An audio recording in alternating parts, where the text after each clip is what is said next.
Welcome to Novel Love Hearing. We bring you hundreds of novel audiobooks covering every genre and every kind of story you can imagine. Action? We've got it. Adventure? Absolutely. Horror? Of course. Whether it's the legendary Uchiha massacre or outrageous tales like stealing Naruto's and Sasuke's women, you'll find it here. From epic series like One Piece, Bleach, Fairy Tail, and Hunter x Hunter, to countless other adventures, our library has it all. Love novels but don't have time to read? No worries, just plug in your earbuds, sit back, and let the story take over. Good listening, and happy hearing, fine. But I hope you'll keep your word. I don't want to do this for nothing. Don't worry, I won't trick you. If you do a good job, I'll give you a solid training session. Shin reassured her. And what if I don't do a good job? Mai had caught the loophole in his words. Then I won't be in the mood to teach. Is that even a question? Shin rolled his eyes. Maître Mummy also rolled her eyes. What was she supposed to do if he wasn't satisfied? Do you think I'd trick you? Shin asked, looking at her. How do you know? Do you have some kind of mind-reading ability? Mai took a step back, looking at him warily. I don't have that kind of ability. But you're acting very suspicious. Are you hiding something? Shin looked at her suspiciously. Even if I am, why should I tell you? Maître Mummy said with a huff, then started massaging Shin's shoulders. You seem annoyed, but your actions say otherwise. Shin commented. So, are you satisfied? So. But I don't have time to train you today. Maybe in a few days. Shin patted Mai's head and stood up. Maître Mummy was speechless. He was treating her like a child. By the way, tell Kushina and the others that I have something to do and will be back in a few days. Shin said, then disappeared. How am I supposed to explain that? Why don't you tell them yourself? Maître Mummy muttered dejectedly. She knew they would ask her where Shin had gone. Shin left the land of whirlpools and appeared beside White Zetsu, who was holding a special flying thunder god kunai. Shin had given this kunai to White Zetsu so he could contact Shin whenever he needed to. As long as White Zetsu channeled chakra into the kunai, Shin would sense it. White Zetsu, what's the matter? Shin asked. This was just a White Zetsu clone, not the original. Shin-sama, Obito Uchiha is planning to persuade Nagato Uzumaki to carry out the Eye of the Moon plan. I am here to inform you. White Zetsu said directly. He knew Shin didn't like wasting time. Are you interested in coming along, Shin-sama? White Zetsu asked. Oh, might be fun to watch. Shin disappeared and reappeared beside Obito Uchiha. He had placed a flying thunder god mark on Obito the last time they met. Obito didn't know about it. He didn't even know Shin could use the flying thunder god technique. After all, everyone knew that only Minato no Mikaze, the yellow flash, could use the flying thunder god technique. How did you get here? Obito was alert and immediately noticed Shin. He looked at Shin warily. Don't be so tense. I'm Madar's partner, remember? I have no intention of harming you. Shin said with a smile, ignoring Obito's vigilance. Obito sneered inwardly. Madar's partner? He didn't believe it. Aren't you going to see Nagato Uzumaki? Let's go. Shin started walking, leaving a confused and suspicious Obito behind. Damn it, Zetsu. Must have sold me out. Obito hissed under his breath. Only he and Zetsu knew about his plan to meet with Nagato. He couldn't confront Zetsu now, though. He had to follow Shin and figure out what he was up to. He wasn't the naive Obito he used to be. Anyone who tries to stop me from creating a world with Rin is my enemy. Obito thought to himself, his eyes flashing with determination. Don't look at me like that. Haven't you learned your lesson? Shin turned around and looked at Obito calmly. Obito felt immense pressure from Shin's gaze and quickly lowered his head. They arrived in Hidden Rain Village and easily found Nagato Uzumaki, thanks to the information provided by Zetsu. This guy isn't suitable for the Eye of the Moon plan. Obito frowned as he watched Nagato from the shadows. According to Zetsu's information, Obito had learned about Nagato's personality. Nagato was currently following Yahiko's lead. How could he convince Nagato to carry out the Eye of the Moon plan in this situation?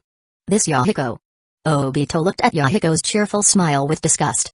He hated this kind of people now, including his teacher, Minato no Mikaze. It was because of Minato that he hated cheerful people.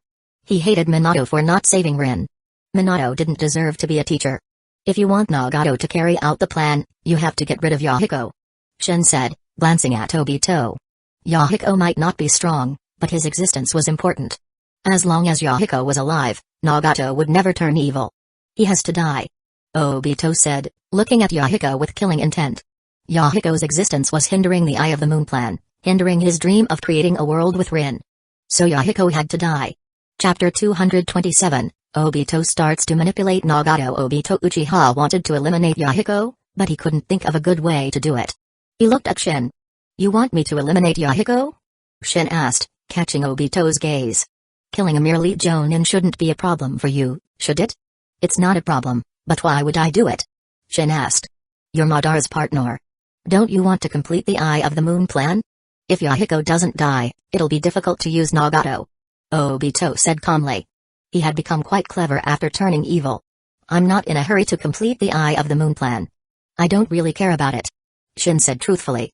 He didn't care if the plan failed. Obito frowned. Hearing Shin's indifference, he doubted Shin had ever truly cooperated with Madara. What Obito didn't know was that Madara had been forced to cooperate with Shin. There was no real partnership between them. Shin had needed Madara to revive Kaguya Otsutsuki so he could copy her immortality. But now that he had achieved immortality, there was no need for cooperation. Let's go see Nagato Uzumaki first. Shin jumped down from the tree and headed towards the Akatsuki's base. Obito was annoyed by Shin's unilateral action. He did want to see Nagato and persuade him, but he hadn't planned on meeting Nagato with Yahiko present. But now that Shin was already going, Obito had no choice but to follow. This place really is primitive. Shin looked at the Akatsuki's base. It was just a cave with dozens of people gathered inside. We meet again. Shin said with a smile, looking at Yahiko and Nagato. This was their second meeting. The first time was when Shin went to copy the Rinnegan. It's you. Yahiko became wary. Nagato also stepped forward, ready to fight, and shielded Yahiko. They had been knocked unconscious by Shin's overwhelming chakra pressure the last time they met, so they were cautious this time. You still remember me? I'm honored. Shin smiled and entered the cave. Yahiko and Nagato followed him, their faces grim. The other Akatsuki members waited outside. Obito also entered the cave. Reaper of the Shinobi world. We don't recall provoking you. Yahiko said. After their last encounter, Yahiko had investigated Shin and learned his infamous title. He'd been terrified. It was a miracle they were spared. You haven't, and I never said you did. Shin said. Yahiko was speechless. Then why was Shin here? And with a masked man who looked like a villain? Yahiko glanced at Obito. He didn't trust this guy. He's the one who wanted to see you. I'm just here for the show. Shin said, creating a wooden chair with wood style and sitting down. Obito's eyes widened. Shin could also use wood style? Did he also transplant Hashirama Senju's cells? Shin didn't know Obito was thinking that. If he did, he would scoff. He had Kikimura. Why would he need such a low-level method to obtain wood style? Besides, Obito's wood style was just a cheap imitation. It wasn't powerful, and Obito didn't even bother developing it. He relied entirely on his Mengekyo Sharingan. And who are you? Yahiko looked at Obito. He was more wary of Obito than Shin. Obito, with his mask and sinister aura, seemed like a villain straight out of a storybook. I am Madara Uchiha. Obito said in a deep voice, trying to disguise his voice, but it still didn't sound like Madara. Of course, it didn't matter. Yahiko and Nagato had never met Madara or heard his voice. Yahiko was stunned for a moment, then realized Obito was lying. Madara Uchiha was dead. Everyone knew that. Obito had expected their disbelief. If he was alone, he would have to spend more time convincing them. But Shin was here now. He can prove that I'm Madara Uchiha. Obito said, pointing at Shin. If Shin helped him lie, Yahiko and Nagato would be more likely to believe him. Sorry, I don't know anyone by that name. Shin said with a smile. Obito was stunned. He looked at Shin, his expression darkening. Thankfully, his mask hid his face. Believe it or not, I am Madara Uchiha. Obito forced himself to sound indifferent. Explaining further would only cheapen the act, so better to stay vague and mysterious. Even if you are Madara Uchiha, what's your purpose here? Yahiko's eyes narrowed. If this man was really Madara, then he was even more dangerous. Purpose? I'm not here for you. I'm here for Nagato. Obito looked at Nagato, who had been silent. He didn't want to talk to Yahiko. For me? Nagato finally spoke, looking at the masked man in confusion. Because of your eyes, the legendary Rinnegan, the Sage of Six Paths eyes, the eyes that hold the power of creation and destruction. Nagato, be cautious. This man has no good intentions. Yahiko immediately realized Obito's intentions after hearing his words. He was worried Nagato would be deceived. Obito was furious. He had to get rid of Yahiko. He couldn't manipulate Nagato with Yahiko around. Since you possess the Rinnegan, you must understand its purpose. Obito said to Nagato, hiding his killing intent. Shin watched the scene with amusement. He knew Obito was trying to deceive Nagato. Chapter 228, Shin, what a dumb dream. Nagato, who had been impassive, looked at Obito with a flicker of interest. The Rinnegan's purpose? What purpose? Nagato asked. He had learned from his teacher, Jiraiya, that he possessed the Rinnegan. Jiraiya had also told him that he was the child of prophecy who would bring change to the shinobi world and hoped he would use the Rinnegan wisely. Obito smiled inwardly. He wasn't afraid of Nagato not believing him. He was afraid of Nagato remaining silent. The Rinnegan is the eyes of the Sage of Six Paths, the ancestor of shinobi. Legend has it that it holds the power to create and destroy, the ultimate eyes that control life and death. Obito said in a deep voice. Shin, watching Obito's performance, was impressed. Obito had truly embraced his role as a villain. He knew Obito used to be a goofy kid. Now he was firmly on the path of a villain. Madara had chosen his pawn well. Shin was stronger than Madara, but when it came to manipulating people, even he had to admit that Madara was superior. Yahiko frowned at Obito but didn't interrupt him. Even if Obito was trying to deceive Nagato, Yahiko believed he could foil Obito's plan as long as he was here. Nagato, only the Rinnegan can bring peace to the shinobi world. Don't you want to bring peace to the world? Obito asked after his speech. Yahiko was almost moved by Obito's words. His goal was to achieve peace. Nagato's heart stirred. This was Yahiko's wish, and Yahiko's wish was his wish. He was moved by Obito's words. How can I achieve world peace? Nagato asked the masked man. It's simple. Use overwhelming force. In the face of absolute power, no one will dare start a war. That's how you achieve peace. Obito saw that Nagato was about to be persuaded and pressed on. That's nonsense. Yahiko interrupted before Nagato could respond. This masked man's method of achieving peace was completely different from his. Yahiko wanted people to understand each other, communicate with each other, and resolve all conflicts peacefully, not through violence. Even if peace is achieved through violence, it's a false peace. Only through communication and understanding can the shinobi world become one big family. That's true peace. How naive. You must have never experienced the harsh reality of the world. Shin couldn't help but comment. He knew Yahiko was naive, but he didn't expect him to be this naive. Yahiko glared at Shin angrily. He felt Shin was mocking his dream. Shin was indeed mocking him. How naive could he be to have such a dream? That kind of peace was a childish fantasy. It would never happen. Conflicts between people couldn't be resolved through communication alone. If they could, there wouldn't be any wars. Yahiko, a war orphan who'd grown up amidst violence, having such a dream was ironic. No matter how strong you are, you can't mock my dream. Yahiko yelled at Shin. Why not? Your ridiculous dream deserves to be mocked. Shin said disdainfully. Shin wasn't trying to be cruel, but Yahiko's dream was simply too ridiculous. If you really want to achieve world peace, deterrence through force is the way to go. At least it can achieve temporary peace. If they wanted peace, Shin thought deterrence was more reliable than Yahiko's method. As for achieving peace through communication and understanding, that was impossible, unless everyone in the world was as naive as Yahiko. Madara's plan to trap everyone in a dream with infinite Tsukimi was too extreme. It wasn't peace, it was destruction. Of course, Shin didn't care about peace. Whether it was peace or chaos, it wouldn't affect his life. I'll never agree with that. Yahiko glared at Obito and Shin with hostility. To him, neither the masked man nor Shin was a good person. Shin was the reaper of the shinobi world, rumored to have killed tens of thousands of people. Well, tens of thousands was an exaggeration. Although Shin had killed many people, it wasn't that many. It was just propaganda to discredit him. Obito scowled inwardly at Yahiko's stubbornness, wishing he could kill Yahiko. If you're trying to use us, then leave. I'll achieve world peace with my own power. Yahiko said, issuing an eviction order. What a dumb dream. Go back to sleep and dream about it. Shin stood up and left. He didn't want to stay with this naive idiot any longer. He thought Yahiko's dream was idiotic. Even Madara's infinite Tsukimi was more realistic. In the shinobi world, how could you solve problems without violence? How could you achieve peace without force? There were constant conflicts even among average people, let alone ninja who wielded power. Obito hesitated for a moment after seeing Shin leave, then turned to leave as well. He realized his plan had failed. With Yahiko around, there was no way to sway Nagato. Before leaving, he turned back.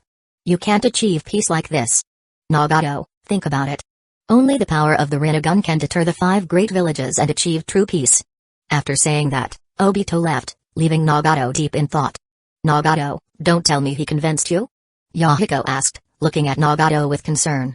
Nagato, remember, violence solves nothing. It only perpetuates hatred and conflict. It's meaningless. Yahiko looked at Nagato seriously. He didn't want Nagato to be swayed by Obito's words. I know, Yahiko. I'll help you achieve your dream. Nagato said with a smile. He only smiled when he was with Yahiko. It was clear they shared a special bond. Yahiko looked at Nagato and nodded with relief. He was glad Nagato hadn't been deceived. Chapter 229, Shin offers advice. What do we do now? Obito asked Shin after they left. He was out of ideas. Nagato hadn't reacted at all to his speech. Obito knew his words had been ineffective. Simple. Kill that naive Yahiko. Shin said, glancing at Obito. If you're going to kill him, I'll even sponsor you with a kunai. Shin pulled out a kunai and offered it to Obito. Obito looked at the kunai, his lips twitching. Did he need a sponsored kunai? He needed Shin to help him kill Yahiko. Obito wanted to do it himself, but Nagato never left Yahiko's side. He couldn't find an opportunity to strike. And if he attacked recklessly, he might not be able to kill Yahiko and would also be discovered by Nagato, ruining everything. I want you to kill Yahiko. With your strength, you should be able to do it without anyone noticing. Though I do find Yahiko annoying, I'm not going to kill him. Shin refused. Killing Yahiko wouldn't be difficult, but it was Obito's problem, not his. And there was no benefit for him, so why bother? But I can give you some advice. Shin smiled. Obito felt a chill run down his spine. That smile. Was Shin plotting something? He was already wary of Shin, now he was even more so. You look like you're afraid I'll kill you. Relax, you're still useful. I won't kill you so easily. Shin saw through Obito's wariness and reassured him. You don't have to kill Yahiko yourself. Hanzo, the leader of Hidden Rain Village, is wary of the Akatsuki. You can use that to your advantage. Oh, and there's also Denzo. If you tell him about the Rinnegan, he'll immediately send people to deal with the Akatsuki. Yahiko, in the original story, had been killed by Hanzo and Denzo. Reveal the Rinnegan's existence? Obito frowned. That wasn't a good idea. The Rinnegan was one of the 3 great doujutsu. Though few had seen it, its reputation was legendary. It was said to hold the power of creation and destruction, a bit of an exaggeration. Though the Rinnegan was godlike, it couldn't create or destroy the world. If the Rinnegan is revealed, won't Nagato be in danger? Are you stupid? If Nagato is in danger, that's a good thing for you. You can save him and gain his trust. Shin said, looking at Obito as if he were an idiot. Couldn't Obito even figure that out? Obito felt a twinge of annoyance at being treated like an idiot, but he held back his anger. He couldn't defeat Shin, his Kamyu was useless against him. I've given you the plan. If you still can't kill Yahiko, you might as well commit suicide and forget about the Eye of the Moon plan. Where are you going? Obito asked as Shin turned to leave. The plan to eliminate Yahiko wasn't complete yet. And as Madara's collaborator, shouldn't Shin contribute to the Eye of the Moon plan? I'm returning to the land of whirlpools. Let me know when the plan succeeds. I'll come watch the show. Shin wasn't interested in chatting with the newly blackened Obito. Damn it. Is he really Madara's collaborator? Obito yelled angrily after Shin left. He is, Obito. You should be more respectful towards him. Zetsu said, suddenly appearing. It was a warning. Don't sneak up on me like that again, or I'll kill you. Obito glared at Zetsu. Understood, Obito. Zetsu was startled by Obito's glare and quickly agreed. It wasn't strong enough to challenge Obito, its specialty was gathering intel, not combat. Uzumaki Shin doesn't seem interested in the Eye of the Moon plan. Why did Madara collaborate with him? I can't tell you. Ask Madara-sama when he's revived. Hopefully he'll tell you then. Humphrey. Obito no longer trusted Zetsu completely. It had revealed his plans to Shin. He could only trust himself. But Zetsu was still useful. Zetsu, I have a task for you. Go to Hidden Leaf Village and tell Denzo Shimura about the Rinnegan. Obito had decided to follow Shin's plan. He wouldn't go to Hidden Leaf Village himself. He wasn't that reckless, not after Shin's lesson. He knew he wasn't strong enough to survive a trip to Hidden Leaf Village. Obito, did I hear you correctly? Why would you reveal the Rinnegan's existence? Shouldn't we keep it a secret? Zetsu was shocked. Was Obito out of his mind? Just do as I say. No questions. Fine, I'll do it. Zetsu didn't argue further. Perhaps Obito had a plan. It didn't believe Obito would sabotage the Eye of the Moon plan. He wanted to see Rin Nohara again, after all. Chapter 230, Looking forward to your next screw-up. Shin looked at Kushina, who was staring at him with suspicion. It wasn't just Kushina, Tsunade, Mikoto, and Conan were also looking at him with the same expression. Did I do something wrong? I didn't tell you guys I was leaving, but I asked Mai to tell you. Shin said, confused. He thought they were angry because he left without telling them. Humphrey, Mai already told us everything. Honesty is the best policy. Kushina said with a smirk. Shin was confused. He looked at Maitru Mummy, who avoided his gaze. What did she tell you? Shin was certain Mai had framed him. He just didn't know what she had said. She said you went out to meet your lover. Tsunade said. Shin's face darkened. It seemed Maitru Mummy needed another spanking. And you believed her? Shin glared at them. Of course not. We're just waiting to see how you'll punish her. Kushina said, grinning at Maitru Mummy. Maitru Mummy's jaw dropped. You didn't believe me? She had thought Kushina was genuinely angry. Had she been acting? No. I know Shin. If he had a lover, he'd be open about it, not sneaking around. Kushina said, looking at Shin. Kushina, you know me so well. Shin said with a smile. We grew up together, after all. Kushina said, snuggling into Shin's arms and giving Tsunade and Mikoto a smug look. Tsunade and Mikoto exchanged a look. They would deal with Kushina later. Mai, come with me. You're going to be punished for spreading rumors. Shin said, glaring at Maitru Mummy. Can I apologize now? Maitru Mummy backed down. She regretted provoking Shin. A good child admits their mistakes. Shin walked over and patted her head. Just when Maitru Mummy thought he would let her off, Shin continued. But I don't think you're the type to learn from your mistakes. Shin dragged Maitru Mummy away. Maitru Mummy cried for help, but all she saw were Kushina's and Tsunade's amused expressions. She's your subordinate, isn't she? And you're just going to stand there and watch? How heartless. Tsunade said to Kushina. Not just her, but you guys are also my subordinates. I'm the Suikage of Hidden Sand Village. You're just members. Kushina said proudly. Speaking of Hidden Sand Village, Kushina, you're not thinking about developing your village anymore? Mikoto asked in surprise. I don't know how to develop it. Let's just leave it as it is. I think it's enough with just us. There's no need to expand. Kushina said, scratching her head. She found it too troublesome and had given up. Half an hour later, Shin returned, followed by a whimpering Maitru Mummy. Maitru Mummy glared at Shin. He had been ruthless. Her butt was numb. Kushina, Conan, Mikoto, and Tsunade looked at Mai's awkward posture, and she wanted to disappear. It was too embarrassing. I look forward to your next blunder. Shin said to Maitru Mummy. He had enjoyed punishing her. There won't be a next time. Maitru Mummy said with a dejected expression. She didn't know how long it would take for the pain to subside. I might have to go out again in a few days. Do you want to come with me? Shin asked Mikoto and the others. No, thanks. I'd rather stay here and relax with some sake. Tsunade shook her head. She had quit gambling but had become addicted to alcohol. What are you going out for? Is it for fun? If not, then I'm not going. Kushina said. She was only interested if it was for fun. No, it's related to Madara's Eye of the Moon plan. Getting rid of Yahiko was technically part of the plan. After all, without Yahiko, the plan would be difficult to carry out. If Yahiko didn't die, Nagato would never become the villain he was in the original story. In that case, I'm not interested. Kushina slumped onto the table. 5 days later, Shin finally received news that Obito had put his plan into action. Hanzo and Denzo were now working together to deal with the Akatsuki. Shin took Conan and Maitru Mummy with him. Conan wanted to go with Shin, and Maitru Mummy wanted to see the world. Shin, come back soon. Mikoto said, waving goodbye. I might be back today. It won't take long. Shin used Yamatsu Hirasaka to teleport to the Land of Rain with Conan and Maitru Mummy. Shin-sama, you're finally here. Zetsu rushed over respectfully. What is that thing? It has 2 faces. Is it even human? Mai stared at Zetsu, surprised. She was right to be suspicious, Zetsu wasn't human. Although you came with Shin-sama, please be polite. Black Zetsu said, slightly displeased. Oh? Black Zetsu, do you have a problem with that? Shin glared at Black Zetsu, making him tremble. No, I don't. Black Zetsu immediately backed down. It seemed Shin was protective of his companions. He would have to be careful. Obito was also there.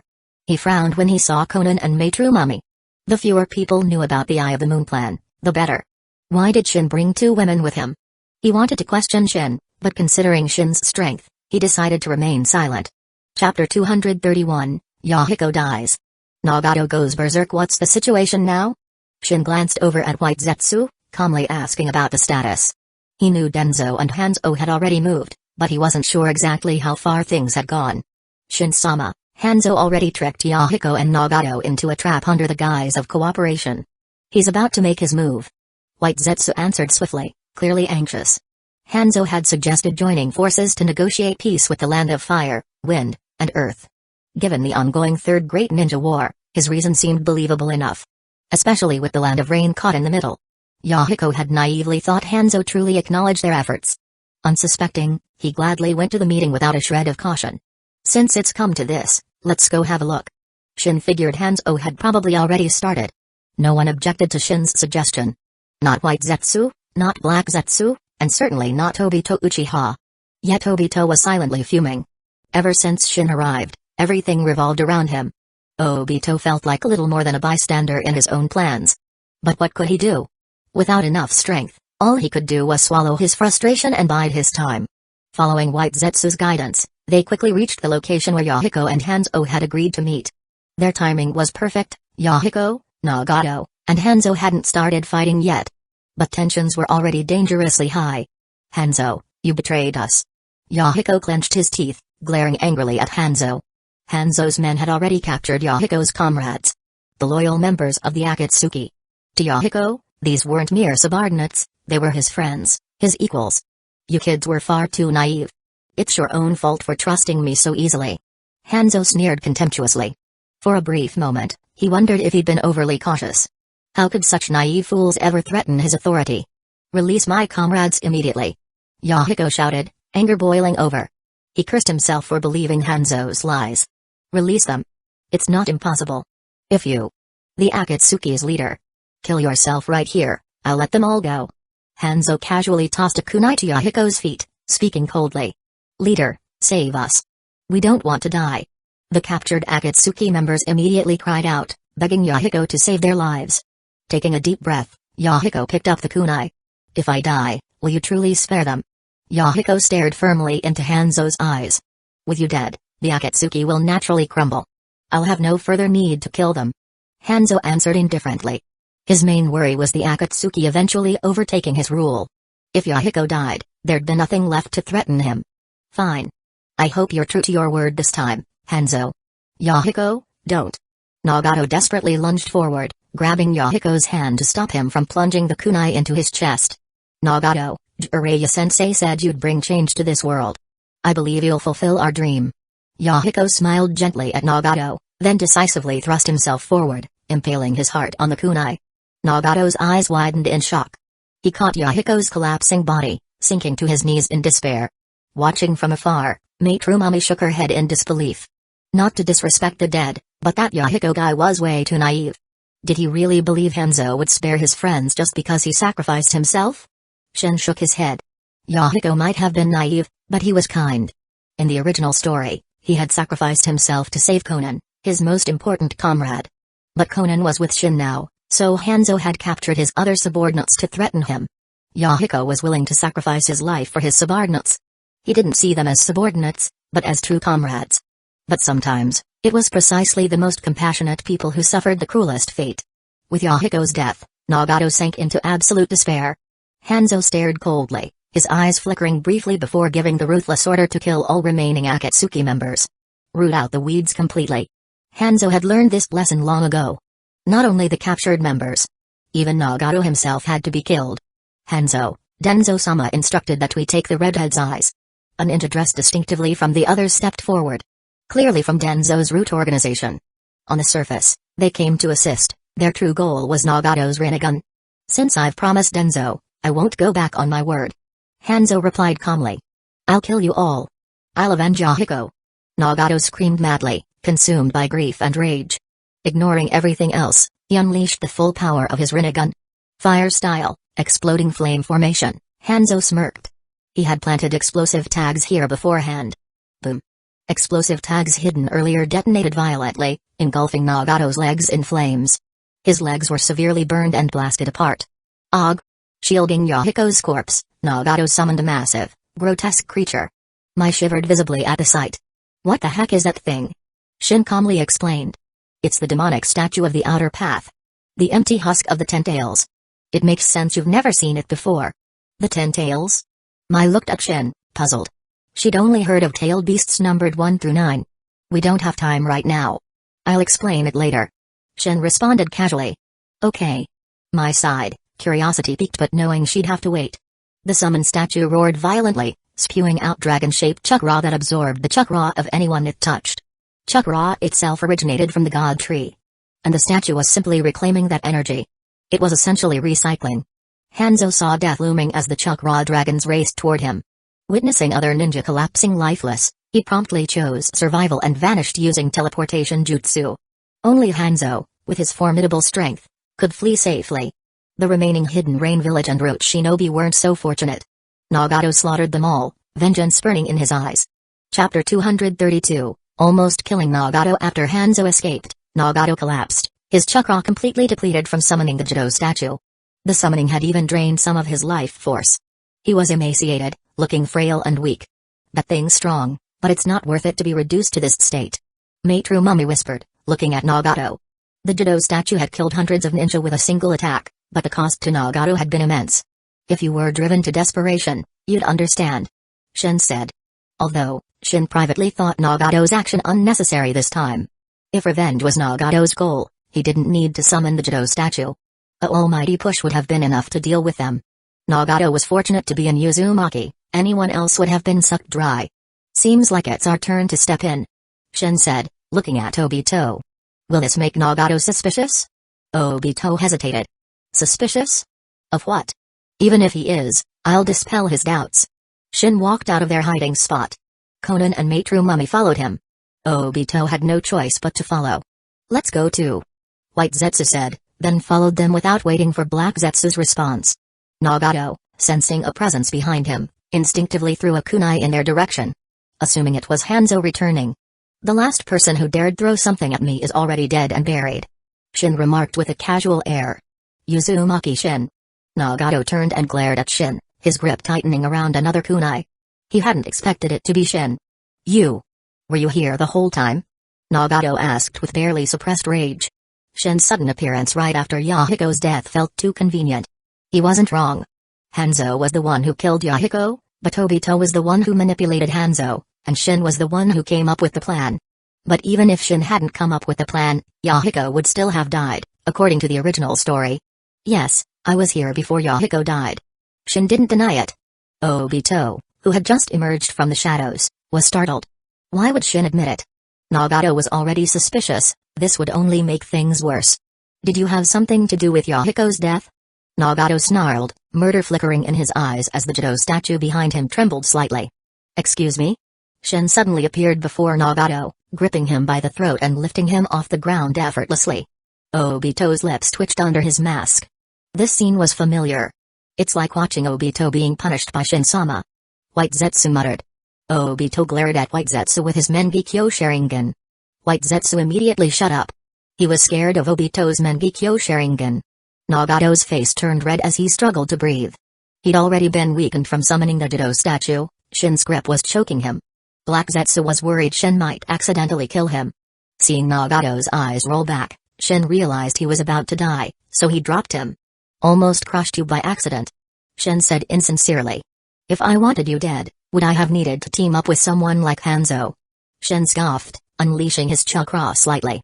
The overwhelming pressure almost made Nagato faint again. Even the towering Jido statue seemed to tremble in resonance with Shin's chakra. Although it seemed like an inanimate object, it was actually alive. Shin had fused the chakra of the 9-tailed beasts into the 10 tails chakra and then fused it with his own chakra. So his chakra could resonate with the Jido statue. Nagato was finally able to breathe after Shin withdrew his chakra. Obito and Zetsu also sighed in relief. Conan and Maitru Mummy weren't affected. Shin had deliberately protected them. Nagato looked at Shin, now believing him. With Shin's power, there was no need for him to collude with Hanzo. But he was still furious. Why hadn't Shin saved Yahiko? With his strength, it should have been easy. Are you blaming me for not saving Yahiko? Shin could read Nagato's thoughts just from his expression. You had the power to save him, why didn't you? Nagato's voice trembled, heavy with bitterness. And why should I? What's my relationship with any of you? Shin replied indifferently. Shin then looked at Obito. It was Obito's turn now. He had set the stage. Now it was up to Obito to brainwash Nagato. Nagato was currently filled with anger and hatred. It shouldn't be difficult for Obito to manipulate him. Obito knew it was time for him to step up. He had already prepared his speech. Chapter 233, Shin officially joins the Akatsuki. Obito took Nagato aside for a private conversation. Afterwards, Nagato was a changed person. He no longer believed in achieving peace through non-violence, he now thought overwhelming force was the only way. Obito is quite the manipulator. Shin said with a chuckle. I'm cooperating with you to fulfill Yahiko's dream. Nagato said upon returning. He had been persuaded by Obito not because of Obito's words, but because he wanted to fulfill Yahiko's wish and achieve world peace. Don't worry, we share the same goal. I also want world peace. Obito said with a smile. Shin glanced at Obito. Wasn't Obito's goal to create a world with Rin no Hara in it? Madara Uchiha and Nagato wanted world peace, but Obito's motivation was different. We need strong allies to achieve our goal. I propose we rebuild the Akatsuki. Obito said. The current Akatsuki had effectively been wiped out, leaving only Nagato alive. Everyone else had died at Hanzo's hands. But we don't need a bunch of weaklings. Only S-rank missing ninja are qualified to join. The reason they needed missing ninja was simple, only missing ninja would truly help them achieve their plan. Nagato looked at Obito and didn't object. He agreed with Obito's proposal. Obito had already told him the plan: gather the 9-tailed beasts, revive the 10 tails with the demonic statue of the outer path, and then use the 10 tails' power to intimidate the hidden villages and prevent them from starting wars. He hadn't completely lied to Nagato. He had just omitted some details. Zetsu, you'll be in charge of intelligence gathering and finding powerful missing ninja. Obito said to Zetsu. Nagato, you'll lead the Akatsuki. I won't interfere. My identity isn't suitable for the spotlight. Obito was playing the role of Madara Uchiha, he couldn't reveal himself. Nagato would be the public face of the Akatsuki, while he would be the mastermind behind the scenes. Shin, what are your plans? Obito hadn't forgotten about Shin, a true wild card. I'll join the Akatsuki. In name only. Shin said after a moment of thought. He'd join so he could participate in their missions and alleviate his boredom. Ding. Master, you have a new mission. Please view, mission, join the Akatsuki. Reward, 1 advanced replication card, completed, congratulations, Master. You have received 1 advanced replication card. Shin was speechless. The mission was already complete. It was the easiest mission he'd ever received. Don't bother me unless it's important. Shin said to Nagato and Obito, then left with Konan and Maître Mami. He was in a good mood after receiving a free advanced replication card. Obito watched him leave, then turned to Nagato. He still had things to discuss, especially now that Shin was gone. Shin knew they would talk, but he wasn't interested in their conversation. He was confident that neither Nagato nor Obito would dare target him, at least not yet. Perhaps in the future, they might grow bolder, but even if they did, Shin could easily crush them. Let's go home. Shin said to Konan and Maître Mami. Okay, Shin. Konan agreed readily, but Maître Mami had other ideas. We just got out. Can't we stay a bit longer? It's so boring back in the land of whirlpools. Mai pleaded. Although the land of whirlpools was peaceful, it was too quiet. Even a little boring. Shin glanced at Maître Mami and ignored her, then used Yamatsu Hirasaka to take them back. You're actually training? Did the sun rise from the west today? Shin was surprised to see Kushina, Mikoto, and Tsunade training. Shin, if you keep saying that, I won't let you into my room tonight. Kushina said, pouting. Shin chuckled. If he wanted to visit her room, she couldn't stop him. Kushina, why are you suddenly so diligent? She hadn't been this dedicated to training before. Let me answer that. After you left, Kushina challenged Mikoto to a spar and lost. Tsunade explained. Tsunade. We agreed not to talk about that. What's there to be embarrassed about? It's not shameful to lose to Mikoto. The Eternal Mangekyo Sharingan is powerful. Even Tsunade wasn't confident she could defeat Mikoto. The Suzunu's offensive and defensive capabilities were too much for her to handle. Shin, I want to learn wood style. Teach me. Don't even think about it, Kushina. I haven't even learned it yet. Tsunade said. She'd been working hard on wood style, but she hadn't succeeded. Awakening a KK Genkai depends on luck and talent. You couldn't learn it because you're not talented enough. If it were me, I would definitely be able to do it. Kushina said confidently. Kushina, do you want to fight? Tsunade glared at her. How dare she insult her talent? Besides Shin, whose talent was monstrous, no one had the right to say she wasn't talented. Bring it on. I'm not afraid of you. Shin looked at them. Should he stop them? He decided not to. They wouldn't actually fight. And even if they did, they would hold back. It was just sparring. It might even help them improve. Chapter 234. I also want to sign the life contract. Though Kushina and Tsunade had argued, they didn't end up fighting. Mikoto intervened, and they weren't serious about fighting anyway. You seem disappointed. Did you want to see us fight? Tsunade asked Shin. No, of course not. Shin shook his head innocently, though he secretly had been hoping to watch a good show. Maitre Mummy, standing behind Shin, poked him. What? Shin turned around, looking at her. That demonic statue. What is it? It looked scary. Mai was referring to the creature Nagato had summoned. She didn't know what it was, but Shin and Conan seemed familiar with it. She was curious. It's the husk of the Ten-Tails. Shin explained casually. What's the Ten-Tails? Maitre Mummy was even more confused. She had never heard of the Ten-Tails. Weren't there only 9-tailed beasts? The Ten-Tails is the god tree, the origin of Chakra. There was no Chakra 1,000 years ago. It was the god tree that created Chakra. This is a long story. Ask Conan, she'll explain it to you. He pushed Mai off on Conan, who patiently explained everything to her, though it took several hours. Conan gave Shin a resentful look. Talking for so long was tiring. See, Mai? Because of your endless questions, you tired poor Conan out. Shin said, patting Conan's hair and blaming Mai. Mai's jaw dropped slightly, shocked by Shin's audacity. Did he just blame her for his laziness? Am I wrong? Didn't you ask all those questions? Yes, you're right. Maitre Mummy pouted. Shin, stop bullying Mai. I can't watch this anymore. Tsunade said. Then maybe I'll just bully you instead, Tsunade. Shin asked Tsunade with a smirk. Stop slacking off and teach me wood style. Kushina dragged Shin away. Kushina, aren't we supposed to be best friends? You're so eager to defeat me. You're hurting my feelings. Mikoto sighed dramatically. Really? You don't look hurt at all. Kushina looked at Mikoto's cheerful smile. She didn't seem upset at all, more like she was enjoying it. I also want to learn wood style, Shin. Conan said, eager to learn. Though she wasn't sure if she could master it, she wanted to try. Me too. Maitre Mummy looked at Shin with sparkling eyes. Who wouldn't want to learn the legendary wood style? Though she already had lava style and boil style, she was greedy. She wanted wood style as well.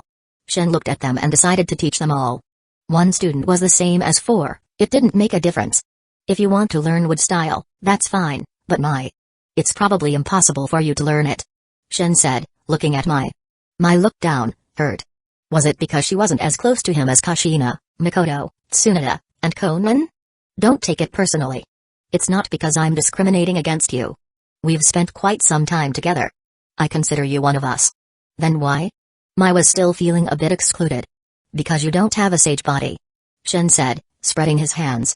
Of course, not having a sage body doesn't mean you can't learn wood style. But even if you do learn it, its power will be limited, it won't be as powerful as the real wood style. Sage body? Do I have a sage body? Conan looked at Shin, confused. You didn't before, but you do now. After Shin signed the life contract with Conan, her body, under the influence of Shin's power, was slowly transforming into a sage body. Perhaps one day, it would even become a perfect sage body. How? Can I also have a sage body? Mai asked hopefully. She wasn't after the sage body's power, but she wanted to truly belong. She was sensitive and felt like an outsider. You can, but it depends on whether you're willing. Shin looked at Mai. Sign the life contract with me, and your body will slowly transform into a sage body. You'll also gain eternal youth and immortality. Are you tricking me? Mai looked at Shin skeptically. Eternal youth and immortality? That sounded too good to be true. Do you think I have nothing better to do than trick you? I'm not that bored. Then. I also want to sign the life contract. Mai said seriously.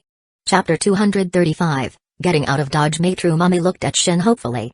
The benefits of signing the life contract were too tempting to resist. I'm not opposed to signing the contract with you, but I haven't told you about the downsides yet. Don't you want to hear them? Shin wasn't going to deceive Mai. He wanted to explain the pros and cons clearly. First, once you sign the contract, your life will be in my hands. And if I die, you might die with me. This was equivalent to entrusting your life to someone else. No one would agree to this without absolute trust. Huh, that's it? I agree. Maitre Mummy breathed a sigh of relief. She had been worried about the downsides, judging by Shin's serious expression. She hadn't expected it to be so simple. Shin stared at her in disbelief. She agreed too easily. This was her life she was handing over. So I was right. Might does have a thing for Shin. Tsunade whispered to Kushina, Mikoto, and Konan. Mikoto and Konan nodded in agreement. No one would so readily entrust their life to someone they didn't have strong feelings for. Kushina puffed out her chest with pride. As expected of her man, he was so popular. Tsunade, Konan, and Mikoto exchanged glances. Was Kushina's brain broken? Why was she proud? She had another love rival, and she was proud? They didn't understand her thought process. My, are you sure about this? Shin asked. I've already thought it over. What's there to consider? You're being so wishy-washy. Matru Mummy muttered. Shin's face darkened. He'd been trying to be considerate, explaining the risks, and she was calling him wishy-washy? He placed a hand on Mai's forehead, his white Six Paths cloak appearing, 12 truth-seeking orbs hovering behind him. He looked awesome. Yin-yang style, life contract.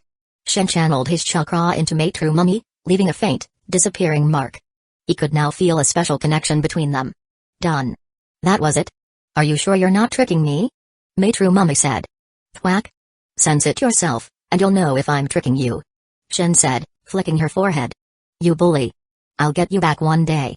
Matru Mummy muttered, rubbing her forehead. Don't bother whispering. I can hear you even if you think it.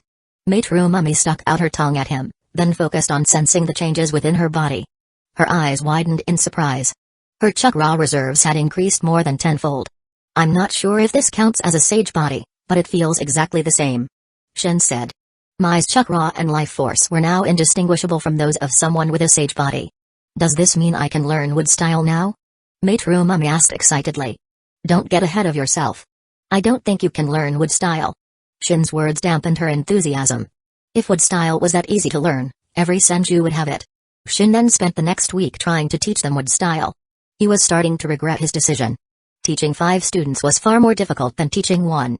And what he considered simple, they found incredibly challenging. I'm starting to lose hope. Maybe I should get out of here for a while. Shin was getting a headache from all their questions. He decided to leave the land of whirlpools for a bit. He left behind his wood-style training notes and a letter, then used Yamatsu Hirasaka to escape. By the time Kushina and the others discovered his desertion, he was already gone. Mikoto, what did that jerk write in his letter? Kushina demanded. He said he's going out for a while to clear his head. He'll be back soon. Mikoto said, handing Kushina the letter. I think Shin just didn't want to teach us and ran away. Konan said.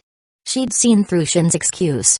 Shin's departure didn't stop them from practicing wood style. He had left detailed notes on his training methods. If they couldn't learn it now, it meant they truly lacked the talent. Talent was essential, just like with the Flying Thunder God technique. No matter how hard they tried, Kushina, Mikoto, and Tsunade couldn't learn it. Only Konan succeeded. It wasn't that they were less talented than Konan, their talents simply lay elsewhere. Shin, after leaving the land of whirlpools, had no particular destination in mind. He inquired about the Third Shinobi World War and learned it was mostly over. The villages had withdrawn their main forces, but small skirmishes continued. I'll go to Hidden Leaf Village. Shin decided to visit Hidden Leaf Village. He heard they were electing a new Hokage. And he wanted to see the spectacle. If things went according to plan, Minato no Mikaze would be the 4th Hokage, also the shortest-lived Hokage. Minato was a tragic figure, dying at his peak, killed indirectly by his own student, Obito. It took Shin less than half a day to reach Hidden Leaf Village, which was filled with cheerful chatter. Perfect timing. He learned that today was the day they'd choose the 4th Hokage. That old man Hiruzen is finally stepping down? I'm surprised. But even after stepping down, Hiruzen would still hold considerable influence in Hidden Leaf Village. As Minato's teacher's teacher, Minato wouldn't disobey him. Chapter 236, The 4th Hokage, Minato no Mikaze. Shin walked through Hidden Leaf Village's streets. He was here to watch the show. Who are you voting for?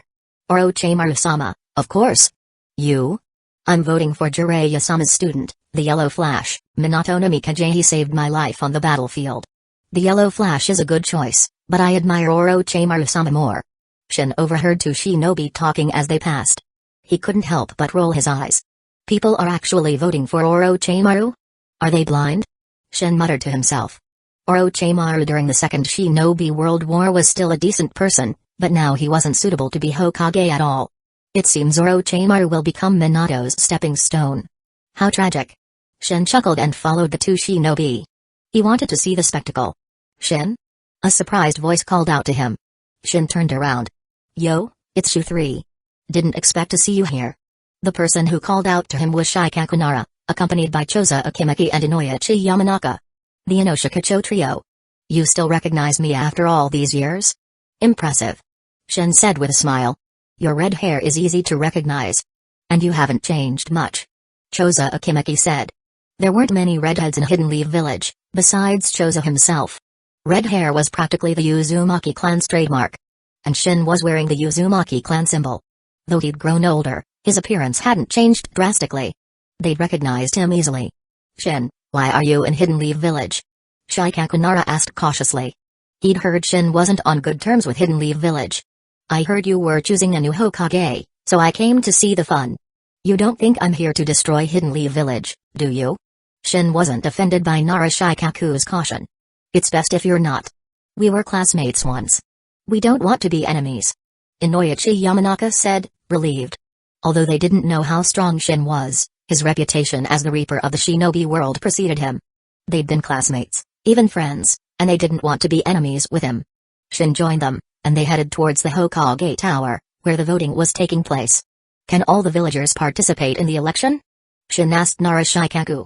No, only Hidden Leaf Village Shinobi can vote. Shikaku Nara replied.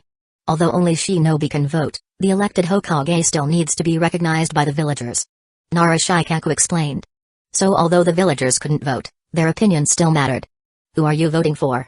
Shin asked them. He guessed they would vote for Minato Namikaze after all, they were classmates. The candidates are Orochimaru-sama, Minato, and Denzo-sama. We're voting for Minato, of course. Akimaki Choza said. They supported Minato not only because of their friendship but also because he was capable of becoming Hokage. They were happy to support him. Only those three? Jiraiya isn't running? Shin was surprised. Jiraiya was also qualified to be Hokage. Jiraiya-sama was a candidate, but he's not interested in the position, so he withdrew. Inoyachi Yamanaka explained. They soon arrived at the Hokage Tower. There were a lot of people there, not just Hidden Leaf Village Shinobi, but also villagers who came to watch. Looks like I'm not the only one who likes a good show. He came all the way to Hidden Leaf Village just for this. Shikaku Nara thought to himself. Shin's presence in Hidden Leaf Village was bound to cause a stir. He was considered a dangerous individual. Hiruzen Sarutobi oversaw the voting process, which was surprisingly quick. Within an hour, it was over. The elders, Koharu Utatane and Hamura Minakato, tallied the votes. Orochimaru, votes. Denzo, votes. Minato Namikaze, votes. Though I knew Minato would win, I didn't expect it to be a landslide.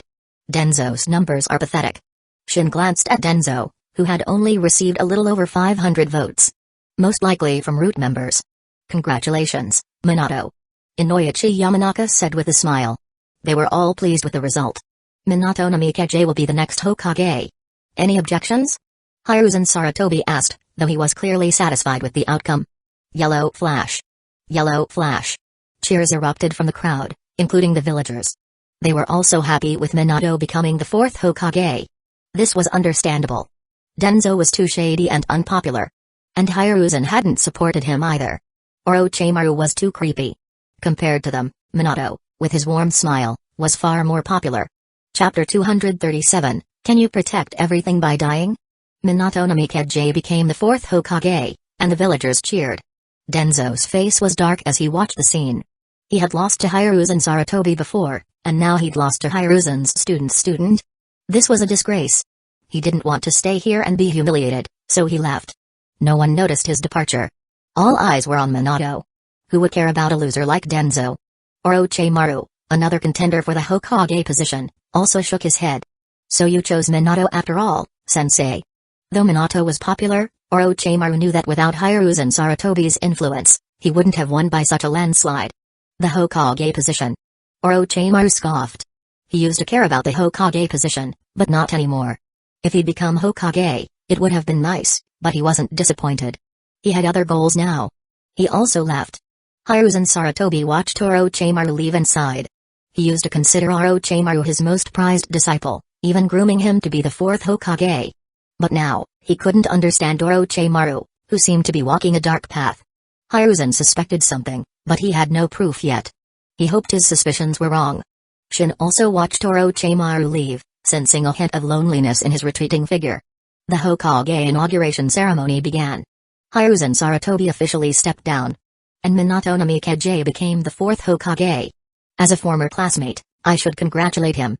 Shin walked towards Minato, immediately drawing everyone's attention. Shin? Minato looked at him, surprised.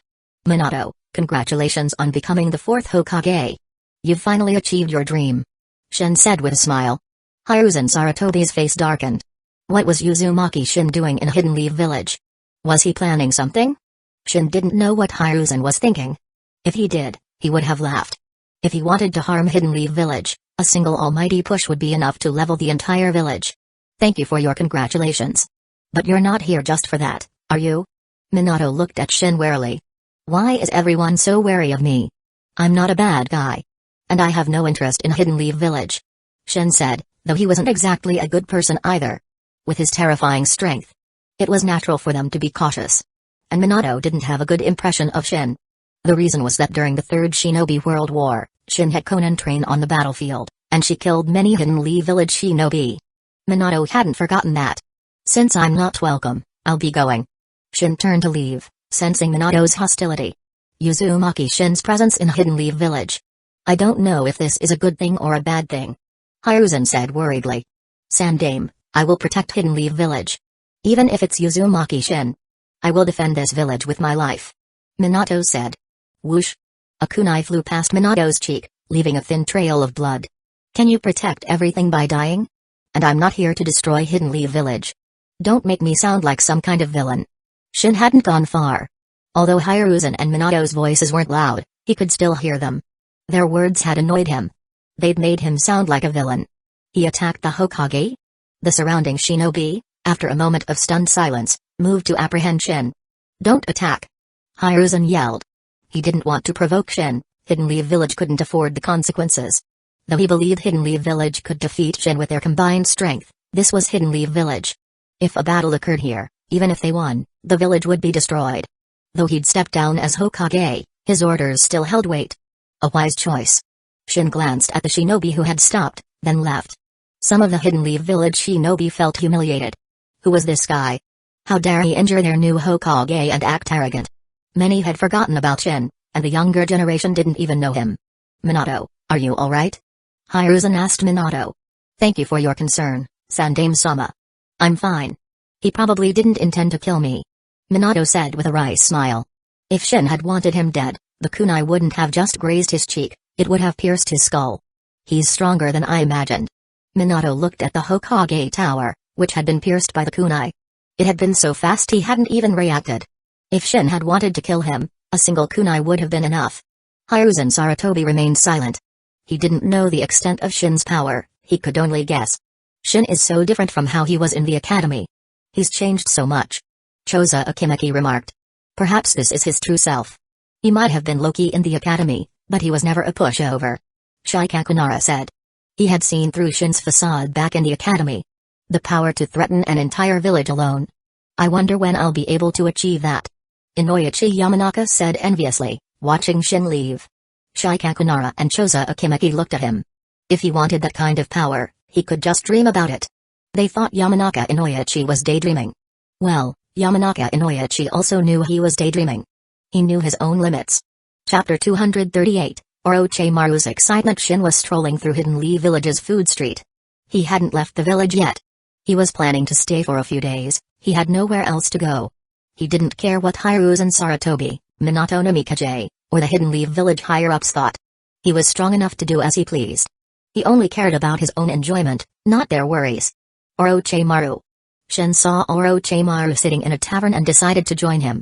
Orochimaru noticed Shin and looked at him with interest. Orochimaru. Are you drinking here all alone, feeling dejected? Shin, what makes you think I'm feeling dejected? Orochimaru asked with a smile. You lost the Hokage election to Minato Namikaze, aren't you upset? Shin looked at Orochimaru, trying to see his reaction. But to Shin's disappointment, Orochimaru's expression didn't change. Perhaps he really didn't care about the Hokage position. The Hokage position is just a burden. My ambitions lie elsewhere. Orochimaru wasn't interested in the Hokage title. His goal was immortality. If he became Hokage, he wouldn't have time to research it. Aren't you afraid of being in danger here in Hidden Leaf Village, Shin? Orochimaru asked. Afraid? Of what? Orochimaru shook his head. Even if they gathered all of Hidden Leaf Village's forces, they might not be able to defeat Shin. And even if they could, the price would be too high. Hiruzen wouldn't make such a foolish decision. As for the new Hokage, Minato Namikaze, Orochimaru knew how much power he actually had. Although Minato was the Hokage, the real power was still in Hiruzen's hands. Minato's authority was even less than that of the two elders and Denzo. If you hadn't left Hidden Leaf Village, you might be the Hokage now. Orochimaru said suddenly. Haha. Shin chuckled. Orochimaru, that's impossible. Even if I hadn't left, no one would elect me as Hokage. He was from the land of whirlpools. An outsider. Hiruzen would never allow him to become Hokage. That was why he had tried to suppress Shin. Why did Hiruzen Sarutobi step down? He had no choice. The villagers were blaming him. Orochimaru explained. It wasn't a secret. Hidden Leaf Village had suffered heavy losses in the Third Shinobi World War, and the grieving villagers had blamed Hiruzen. Denzo had also manipulated things behind the scenes, fueling their anger. I see. So he was forced to step down. Shin realized Minato had been set up. Although he had become Hokage, Hidden Leaf Village was currently a mess. The war had devastated the village. Minato would have his hands full dealing with the aftermath. Shin, are you interested in immortality? Orochimaru asked, a glint in his eyes. He was planning something. He wanted to collaborate with Shin and research immortality together. Immortality? That's easy. Shin said casually. Orochimaru froze, then he became excited. Easy? Did Shin have a way to achieve it? Shin, you said it's easy. Do you have a method? Orochimaru tried to appear calm, but his excitement was evident. Orochimaru, some things are easy for some people, but impossible for others. Shin shook his head.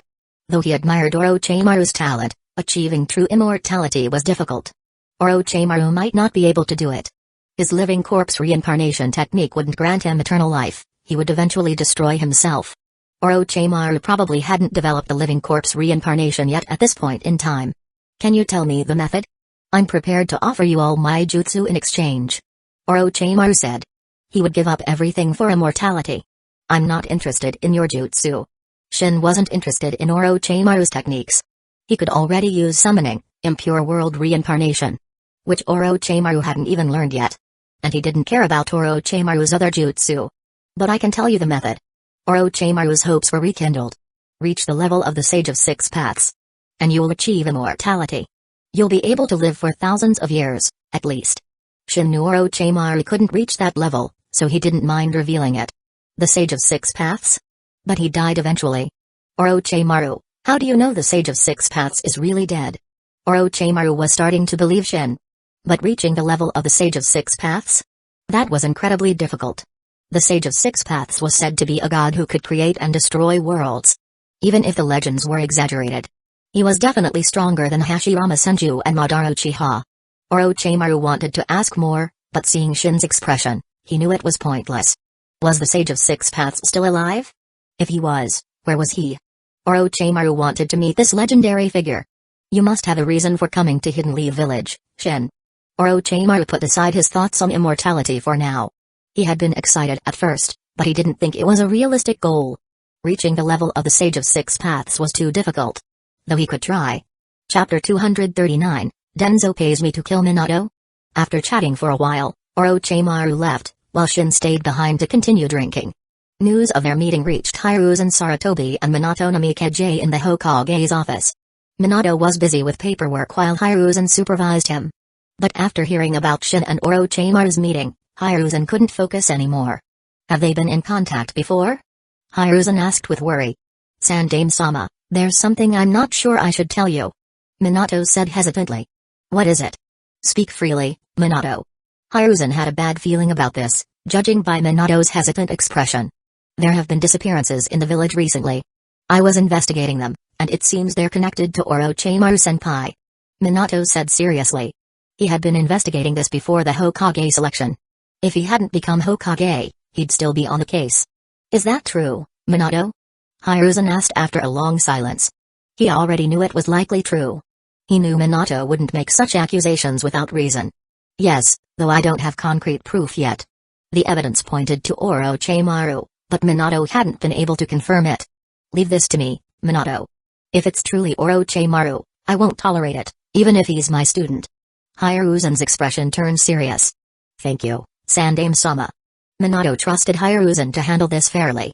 Orochimaru didn't know he was being investigated yet. But secrets rarely stayed hidden. Once discovered, he'd have two choices, death or defection. Knowing Orochimaru, the choice was obvious. Shin left the tavern and was immediately approached by a group of masked shinobi. They looked like Anbu, but their unique chakra signatures revealed they were root agents. Shin-sama, Denzo-sama requests your presence. Denzo had sent them to invite Shin. He'd specifically ordered them to be respectful. He was clearly afraid of Shin, having been on the receiving end of Shin's power multiple times. He both hated and feared Shin, but fear was the dominant emotion. Denzo invited me? Shin chuckled. Lead the way. Shin decided to humor Denzo. He was curious about Denzo's motives. He'd expected Denzo to avoid him. The root shinobi led the way, and Shin followed them to the root base. This was Shin's first time here. So it's underground, as expected. Root's base was hidden beneath an abandoned training ground in Hidden Leaf Village. Even Hiruzen Sarutobi might not know its location. The base wasn't dark, it was well lit and surprisingly well decorated. Denzo clearly took pride in his lair. Shin arrived at the deepest part of the base and finally saw Denzo, whose right eye and arm were bandaged. Sensing Hashirama cells and the Sharingan's chakra, Shin knew Denzo had undergone the transplant. The reason Denzo could transplant Hashirama cells and survive was because of the Sharingan's suppression. The two powers were balanced. Of course, Denzo also transplanted the Sharingan because he coveted the Uchiha clan's power, especially the Mangekyo Sharingan. Although he hated the Uchiha clan, he still wanted their Sharingan. Denzo, aren't you afraid I'll kill you? Shin asked, a playful glint in his eyes. Do you really think Izanagi can save you from me? Denzo's face paled. His secret had been exposed. He had only dared to meet with Shin because of Izanagi. His trump card. Uzumaki Shin, I don't want to be your enemy. I want to collaborate with you. Denzo said, regaining his composure. Collaborate? You? What makes you think you're worthy? Shin looked at him with disdain. Denzo was furious, but he held back his anger. He knew he wasn't a match for Shin. Hear me out first. I'm listening. Shin wanted to know Denzo's purpose anyway. 3 billion ryo. I'll pay you 3 billion ryo to kill Minato no Mikaze. Denzo said, gritting his teeth. 3 billion ryo was a huge sum. Enough to bankrupt a major clan. Kill Minato no Mikaze? You want to become Hokage, don't you? Yes. Denzo didn't bother hiding his ambition. Anyone could see he wanted to be Hokage. Denzo, you're delusional. Shin scoffed. Did Denzo really think that Minato's death would pave the way for him to become Hokage? Denzo's personality wasn't suited for the Hokage position. And Hiruzen, who knew Denzo well, would never let him become Hokage. Even the elders, Koharu and Hamura, wouldn't support him. Chapter 240, Orochimaru's defection. Denzo's face darkened. He had just been mocked by Shin. Even if Minato no Mikaze dies, you still won't become Hokage. Shin said, ignoring Denzo's expression. Wasn't that what happened in the original story? After Minato died, Hiruzen became Hokage again. Denzo still couldn't become Hokage. And you said you'll pay 3 billion ryo. Do you even have that much money, Denzo? 3 billion ryo was a huge sum. Root was already expensive to maintain, and it relied on Hiruzen's funding. Where would Denzo get that kind of money? As long as I become Hokage, I'll be able to pay. If he became Hokage, he could squeeze out the money. Then it seems there's no deal. Shin turned to leave. Denzo couldn't become Hokage, so he couldn't pay. And even if Denzo could pay, Shin wouldn't necessarily help him. Shin wasn't short on money. Money was useless to him. With his strength, he could get as much money as he wanted. Denzo watched him leave, his face grim. I thought it was something important, but it turned out to be this. Shin said after leaving the root base. He was disappointed. He decided to stay in Hidden Leaf Village for a few days before returning to the Land of Whirlpools. 2 days later, something major happened in Hidden Leaf Village. Hiruzen Sarutobi led the Anbu to arrest Orochimaru. Hiruzen had found concrete evidence that the missing villagers were indeed related to Orochimaru. And after tracking him down, they found the base where Orochimaru was conducting his experiments. Hiruzen's eyes were filled with rage as he looked at the villagers and children who had been captured and experimented on. Sensei, you found me.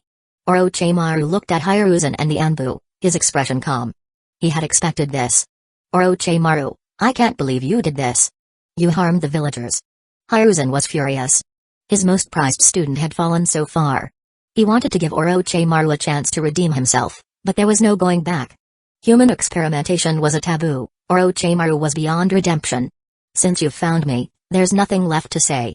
Are you going to kill your own student, sensei? Orochimaru looked at Hiruzen.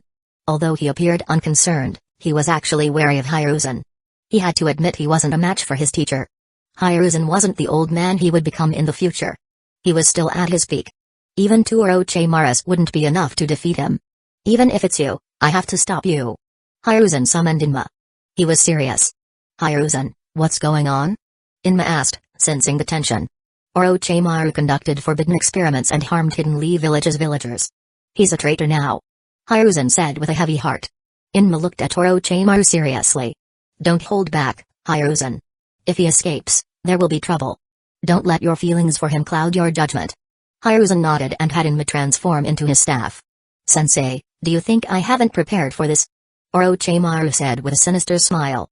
Orochimaru, if you surrender, Don't bother, sensei. Even if I surrender, Hidden Leaf Village won't let me off. Orochimaru knew that even if he survived, he would be imprisoned for life. Hidden Shadow Snake Hands. Orochimaru unleashed countless snakes towards Hiruzen. The Anbu were also blocked by the snakes. After blocking Hiruzen, Orochimaru didn't linger and escaped through a secret passage. Fire Style. Fire Style, Great Fireball. After Orochimaru escaped, Hiruzen used Fire Style to eliminate the snakes. Animals were afraid of fire, especially snakes. Hiruzen's Fire Style, Great Fireball, incinerated a large number of snakes, and the rest fled. Pursue Orochimaru. And spread the word. Orochimaru is now an S-rank missing ninja. Hiruzen ordered the Anbu. After everyone left, Inma transformed back into his monkey form and asked Hiruzen. Did you deliberately let Orochimaru escape? As Hiruzen's partner, Inma knew Hiruzen's strength. If Hiruzen had tried his best, Orochimaru wouldn't have been able to escape. Hiruzen was silent for a moment. He didn't deny it. If he had attacked with his full strength, he might not have been able to capture Orochimaru, but he wouldn't have let Orochimaru escape so easily. He's my student after all. Hiruzen said after a long silence. Humphrey, I knew he wasn't a good person. You'll regret letting him go. Inma returned to the summoning realm. He seemed to be disappointed in Hiruzen's soft-heartedness. Regret? Hiruzen sighed. He didn't regret it now. As for the future, he didn't know. The Anbu pursued Orochimaru, but they couldn't catch him. Instead, several of them were killed by Orochimaru. Now that he was a missing ninja, Orochimaru didn't hesitate to kill Hidden Leaf Village shinobi. Orochimaru successfully defected. By the time Minato and Jiraiya received the news, it was already too late. Old man, what happened? Why did Orochimaru defect? Jiraiya asked Hiruzen angrily. Although he didn't approve of some of Orochimaru's actions, they were still close friends. At least Jiraiya thought so. Orochimaru conducted forbidden experiments and harmed Hidden Leaf Village's villagers. Hiruzen said with a dark expression. Chapter 241, Killing Hanzo. I didn't expect to hear about Orochimaru's defection so early in the morning. Shin ate his breakfast, listening to the chatter around him.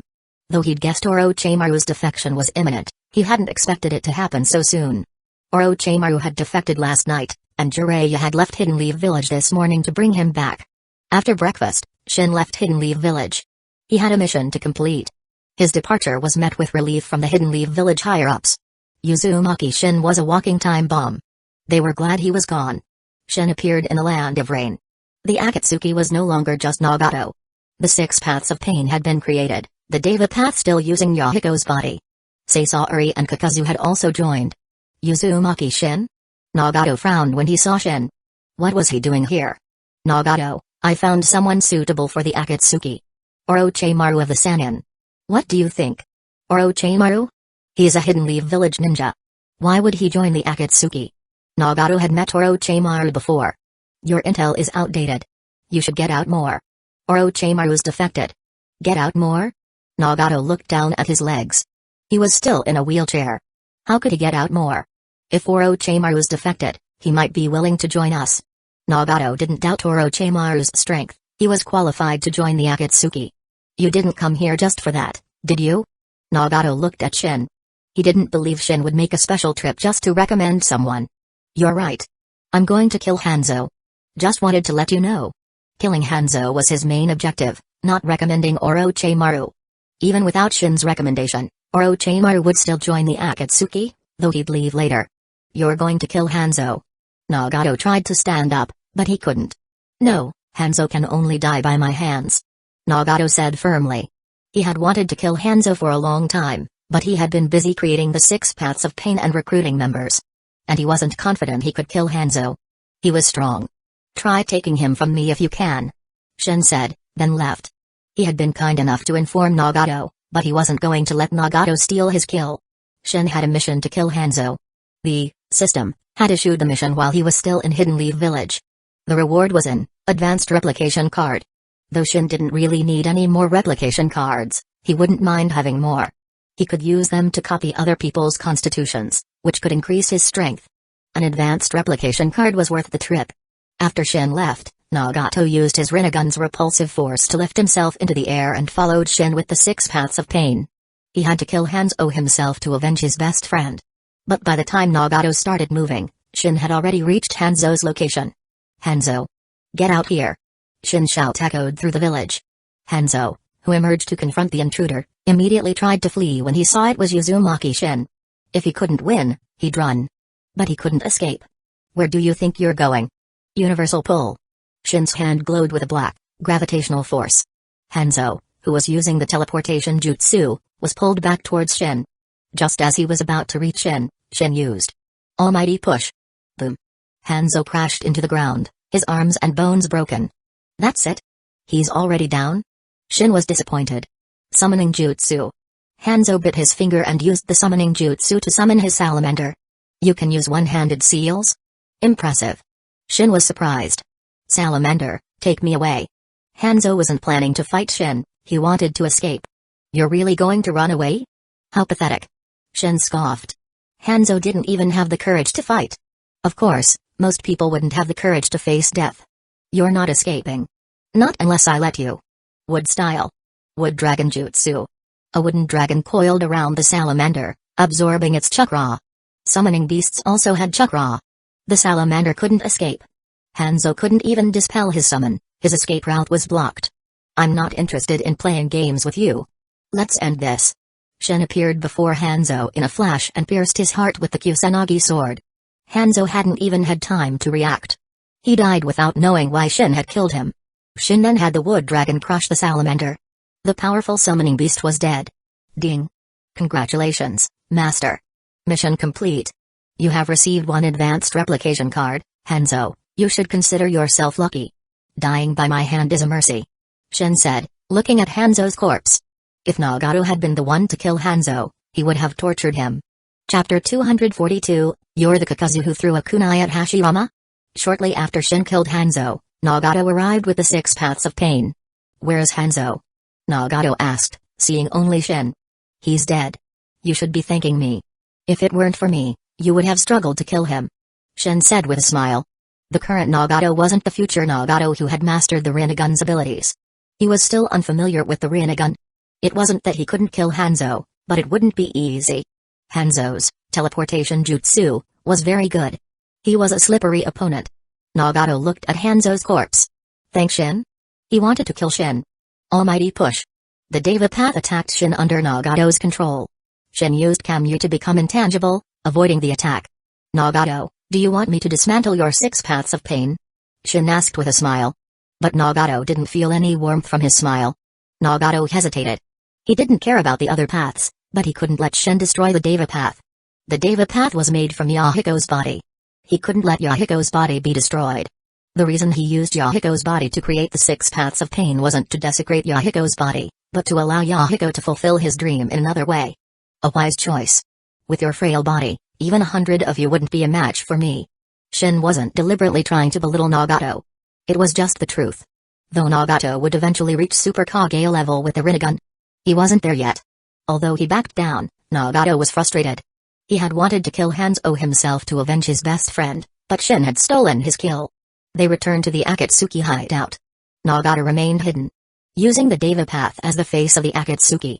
Shin hadn't left yet. He wanted to meet the other Akatsuki members, Sasori and Kakazu. Sasori was Chio's grandson, a genius puppeteer and hidden Sand Village missing ninja, responsible for killing the 3rd Kaze Kage. His actions had triggered the 3rd Shinobi World War. Kakazu was even more interesting. He was practically an old geezer. Possibly the oldest shinobi in the world. He possessed the Earth Grudge Fear, a technique that allowed him to steal hearts and extend his lifespan. He could store up to 5 hearts at once, each transforming into a monstrous black creature capable of using the original owner's jutsu. He was originally from Hidden Waterfall Village and had once attempted to assassinate Hashirama Senju, a feat he was quite proud of. Shin entered the Akatsuki's hideout. Sasori and Kakazu were both there. "Is this a new recruit?" Sasori asked, his voice coming from Hiruko, his puppet. Hiruko was a human puppet made from a shinobi Sasori had killed.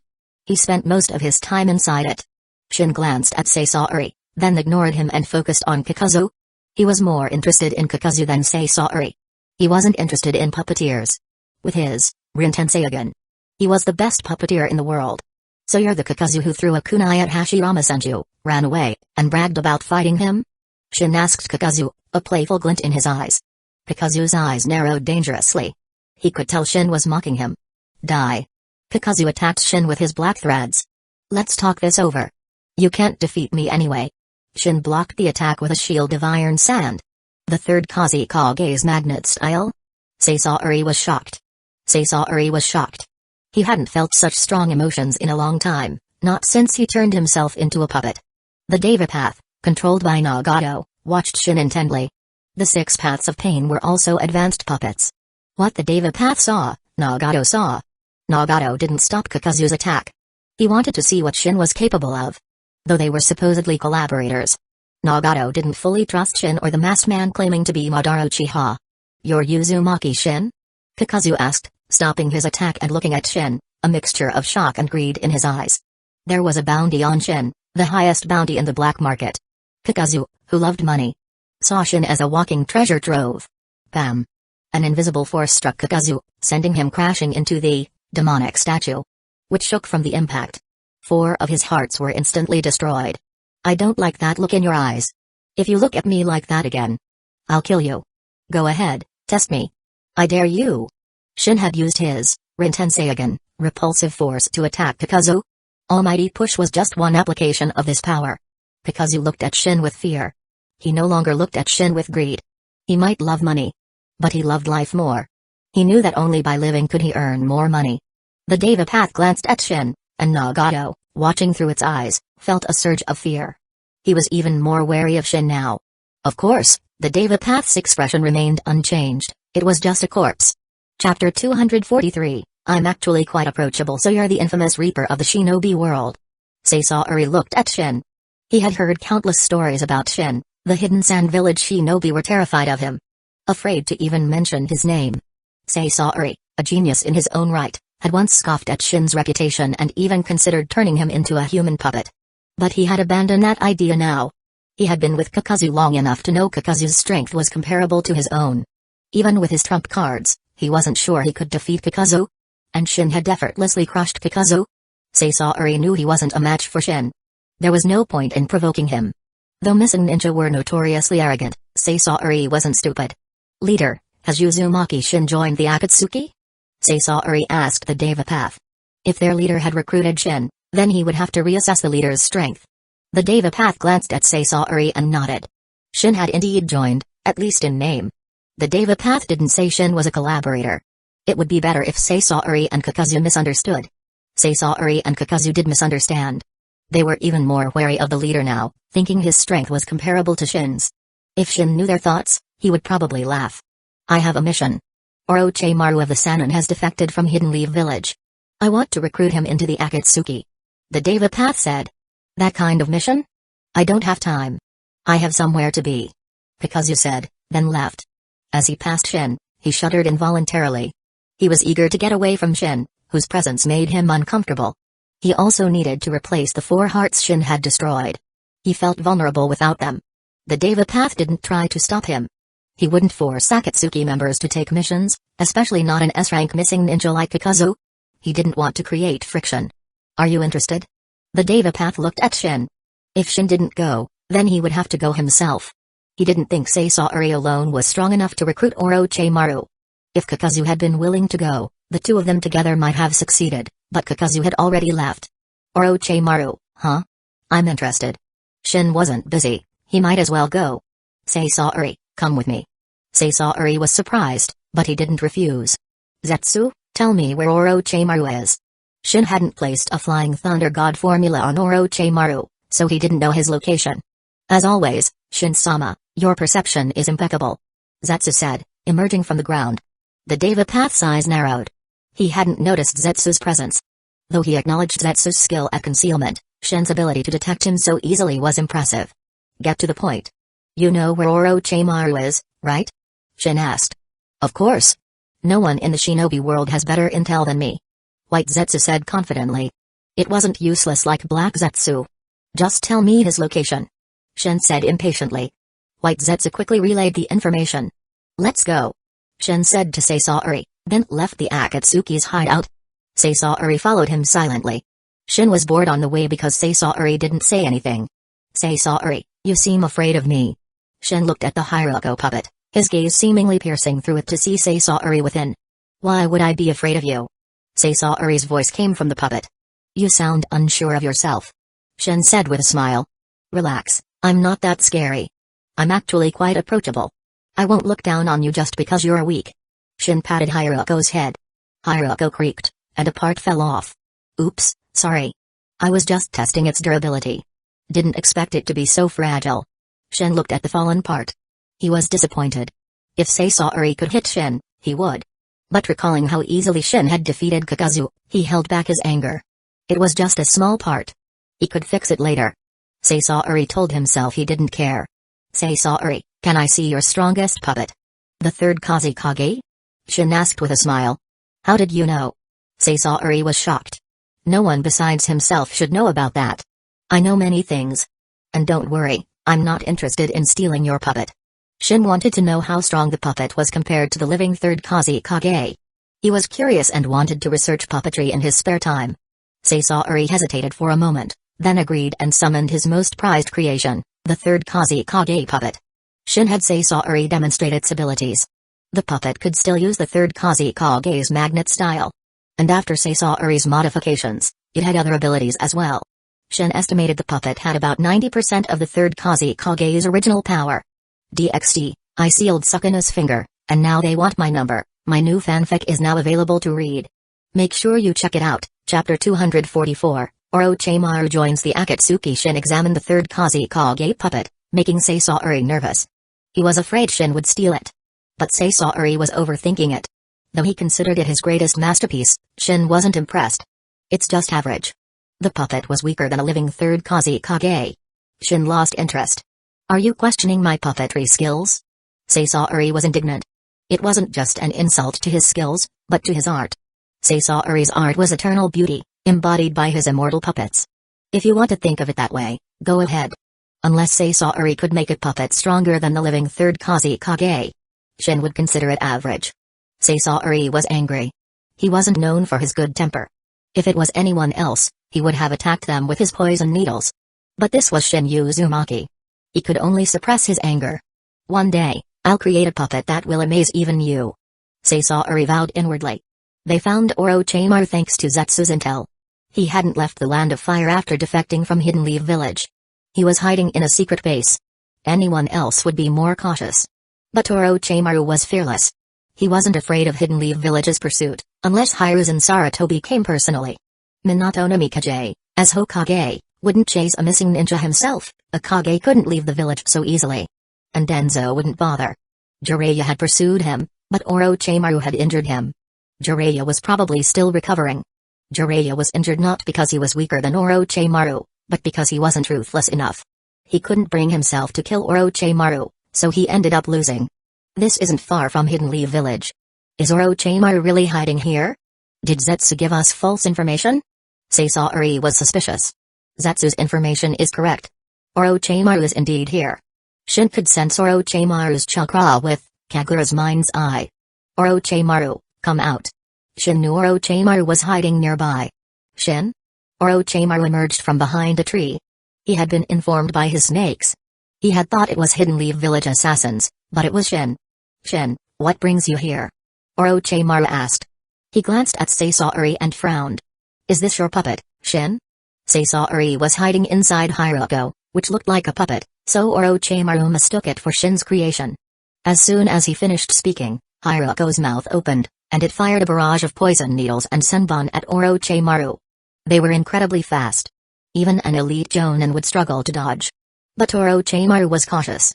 He summoned a snake to block the attack. The snake died instantly, not from the needles, but from the poison. Though Sasori's poisons weren't as potent as Chio's, they were still deadly. Orochimaru's face remained impassive, but he was inwardly annoyed. For some reason, snakes were becoming scarce in Ruchi Cave. He didn't like losing them. If he went to Ruchi Cave, he would know why. Shin had split the cave in two with his Golden Will reincarnation explosion, killing countless snakes in the process. Orochimaru, watch your words. Sasori didn't attack again, but he didn't like Orochimaru. So it's not Shin's puppet. Orochimaru's eyes narrowed, but he held back his anger. He suspected Sasori was connected to Shin. Orochimaru, we're here to invite you to join an organization. Shin said. An organization? Did you create it, Shin? Orochimaru was interested. No, I'm just a member. Shin said with a smile. Even you're just a member? This organization must be impressive. Orochimaru was surprised. Uzumaki Shin wasn't even the leader? The leader of the Akatsuki has the Rinnegan. Interested? Shin wondered if Orochimaru could resist the Rinnegan's allure. In the original story, one of the reasons Orochimaru joined the Akatsuki was because of Pain's Rinnegan. Orochimaru had been close to obtaining the Rinnegan before, but he had missed his chance. But even if he had taken it, he wouldn't have been able to keep it. Madara Uchiha was still alive at the end of the Second Shinobi World War. Even if Orochimaru had known about Nagato's Rinnegan and tried to take it, he wouldn't have succeeded. He might have even provoked Madara and been killed. Since it's your invitation, Shin, I accept. Orochimaru didn't hesitate after hearing about the Rinnegan. I knew you would. Shin said, looking at Orochimaru, who knew Shin had seen through his motives. But Orochimaru also wanted to learn more about the Akatsuki's leader, especially his strength. I wonder how strong the leader of your Akatsuki is. Orochimaru asked with a smile. Humphrey, he's stronger than you. Sasori said coldly. He didn't like Orochimaru. Orochimaru glared at Sasori. He wasn't a pacifist. He wanted to kill Sasori for his insolence. But learning about the Akatsuki leader was more important. He could deal with Sasori later. He looked at Shin. He wouldn't get any useful information from Sasori, who clearly didn't like him. If he wanted to know about the Akatsuki's leader, he had to ask Shin. DXD, I sealed Sukino's finger, and now they want my number. My new fanfic is now available to read. Make sure you check it out. Chapter 245, Orochimaru's self-awareness. Shin looked at Orochimaru, who was waiting expectantly, and said with a faint smile. Pain's strength is average. But he's definitely stronger than you. Sasori was startled. If Pain heard that, knowing his arrogance, he'd probably try to fight Shin. Sasori secretly hoped that would happen. He wanted to see who was stronger. The Reaper of the Shinobi world or the mysterious leader of the Akatsuki. Orochimaru's eyes gleamed. He had also thought Pain was stronger than Shin, but now he wasn't so sure. If Pain was stronger than Shin, Orochimaru would have no chance of obtaining the Rinnegan. But if he wasn't, well, it might be worth a shot. Though Shin had said Pain was stronger than him, fortune favored the bold. For the Rinnegan, he was willing to take the risk. Shin, I can't wait to meet the leader. Orochimaru said, his desire to meet Pain clear. Humphrey. Sasori saw through Orochimaru's intentions. The greed in his eyes was completely undisguised. He clearly wanted Pain's Rinnegan. However, Sasori wouldn't warn Orochimaru. He was looking forward to seeing Orochimaru suffer. He admired Pain's strength. Sasori had been defeated by Pain and forced to join the Akatsuki. Well, in the original story, it was Conan who recruited Sasori, but things were different now. Conan was in the land of whirlpools. Shin wouldn't refuse Orochimaru's request. He also wanted to see the drama unfold. Would Orochimaru really try to steal the Rinnegan? Shin thought he had the guts, but not the strength. Besides, the Rinnegan was with Nagato. Not Pain. If Orochimaru tried to take Pain's eyes, he'd just get a pair of ordinary eyes. Shin took Orochimaru back to the Akatsuki's base. Only Pain was there. Pikazu was probably out collecting hearts and money. You're back. Pain looked at Orochimaru, releasing a wave of chakra pressure to intimidate him and establish dominance. He didn't want Orochimaru disobeying his orders. Orochimaru withstood the pressure and glanced at Shin. Compared to Shin, Pain seemed much weaker. Orochimaru's confidence surged. He attacked, his hands reaching for Pain's eyes. You dare attack a god? Pain roared and blasted Orochimaru away with almighty push. He crashed into the cave wall, embedded in the rock. But he wasn't seriously injured. He had modified his body to be as flexible as a snake. So this kind of attack couldn't cause much damage. Impressive. As expected of the Akatsuki leader, Orochimaru brushed the dust off his clothes and decided to hold off on attacking Pain for now. He knew he wasn't a match for him. He was self-aware. He wouldn't throw his life away needlessly. Leader, you've earned my respect. But if one day I surpass you, your Rinnegan will be mine. Orochimaru licked his lips. Humphrey. I'll spare you since it's your first offense. Try that again, and you'll face the wrath of a god. A god? Orochimaru sneered inwardly. Pain's strength wasn't godlike. He didn't have the overwhelming power of Uzumaki Shin. Orochimaru wasn't afraid of Pain. Even if they became enemies, he was confident he could escape. He had many life-saving techniques. After all, he was determined to achieve immortality. He wouldn't die easily. What a disappointment. I was hoping for a real fight. Shin shook his head in disappointment. I'm leaving. Don't contact me unless it's absolutely necessary. And even then, I'd prefer you didn't. Shin glanced at Pain and the others, then turned and left. Orochimaru looked at Pain after Shin left. Though Pain was the leader, he had no control over Shin. Orochimaru suspected that Shin had joined the Akatsuki purely for fun. But he was curious. Why hadn't Shin tried to steal the Rinnegan? He was strong enough to take it, but he hadn't. Wasn't the Rinnegan stronger than the Sharingan? But Shin not taking the Rinnegan was a good thing for Orochimaru. He wouldn't be able to steal it if Shin wanted it. At this moment, Shin, who had left the Akatsuki, was trying to decide where to go. Should I go back now? Shin counted on his fingers he had been away from the land of whirlpools for 5 days. He was starting to miss Kushina and the others. I'll go back and check on them. I don't want them messing up their wood-style training. Time to go home. He opened the Yamatsu Hirasaka portal and stepped through, returning to the land of whirlpools. Something smells good. Shin could smell food the moment he arrived. What are you making? He entered the house. Shin. You're back. Kushina looked at him, surprised. You don't sound very happy to see me. Shin said. Who said that? I'm just saying you picked a bad time to return. At least wait until after we've eaten. Kushina pouted. Thwack? Shin flicked her forehead. Shouldn't you be saying I'm back at the perfect time? I haven't eaten yet. Mikoto, you're so thoughtful. You knew I'd be back. Shin said with a smile. If I'd known, that would have been great. Now I have to make more. Mikoto said. There wasn't enough food for Shin.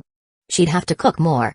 Chapter 246, Now I can openly look down on you. I've missed Mikoto's cooking. After eating his fill, Shin couldn't help but say. As expected, Mikoto's cooking was the best. Then why did you leave? Kushina asked, rolling her eyes. Ahem. Shin coughed awkwardly. He had left because he was tired of answering their questions. Has anything major happened in the world? Mikoto asked, saving him from having to answer Kushina. Shin looked at Mikoto gratefully. She was so thoughtful. The Hokage change in Hidden Leaf Village, and Orochimaru's defection, I suppose. Hidden Leaf Village has a new Hokage? And Orochimaru defected? Tsunade was surprised. Did something happen to the old man? Tsunade thought Hiruzen wouldn't have stepped down unless something had happened to him. No, Hiruzen Sarutobi is fine. But Minato Namikaze is the new Hokage. That girly-looking Minato is Hokage? Kushina couldn't believe it. She still thought of Minato as a girly boy. Minato Namikaze as Hokage? That old man is clever. Tsunade scoffed. Even if Minato was Hokage, the real power was still with Hiruzen. Why did Orochimaru defect? She wasn't interested in the Hokage change, she no longer cared about Hidden Leaf Village. Human experimentation. Tsunade wasn't surprised. So, how's your wood-style training coming along? Shin asked, changing the subject. I gave up. Conan said. Wood-style was too difficult, she had given up. Me too. Maitru Mummy said. She found it more difficult than her 2KK Genkai. She was currently focusing on Sage Mode, learning from Conan. She planned to return to wood-style later, though. You've all given up? Shin looked at Kushina, Mikoto, and Tsunade. Conan and Maitru Mummy had given up. He wondered if they had too. What? You think I'd give up so easily? Tsunade said. She had persisted in training wood-style for so long, she wouldn't give up now. It's a good way to pass the time. And who knows, maybe I'll actually learn it. Mikoto said with a smile. I'm getting close. I'm not giving up. Kushina had made good progress and was confident she could learn wood-style, so she wouldn't give up. Good. Shin was relieved. A year passed. Shin rarely left the land of whirlpools, except for occasional supply runs. The system had given him another advanced replication card. He had accumulated quite a few replication cards, but he hadn't used them yet. His strength was already strong enough, so Shin didn't need to use them for the time being. He would save them for later. "Tsunade, I can officially look down on you now," Kushina said, laughing triumphantly. After a year of training, Kushina had mastered wood style, while Tsunade and Mikoto hadn't. "Kushina, don't push it, or I'll show you what true cruelty is." Tsunade glared at Kushina, annoyed by her bragging. "Want to fight? Bring it on." Kushina's eyes lit up. Ever since she was young, Kushina had always wanted to be able to suppress Tsunade, and now the opportunity had finally come. "Kushina, you don't think just because you've learned wood style you're stronger than me, do you?"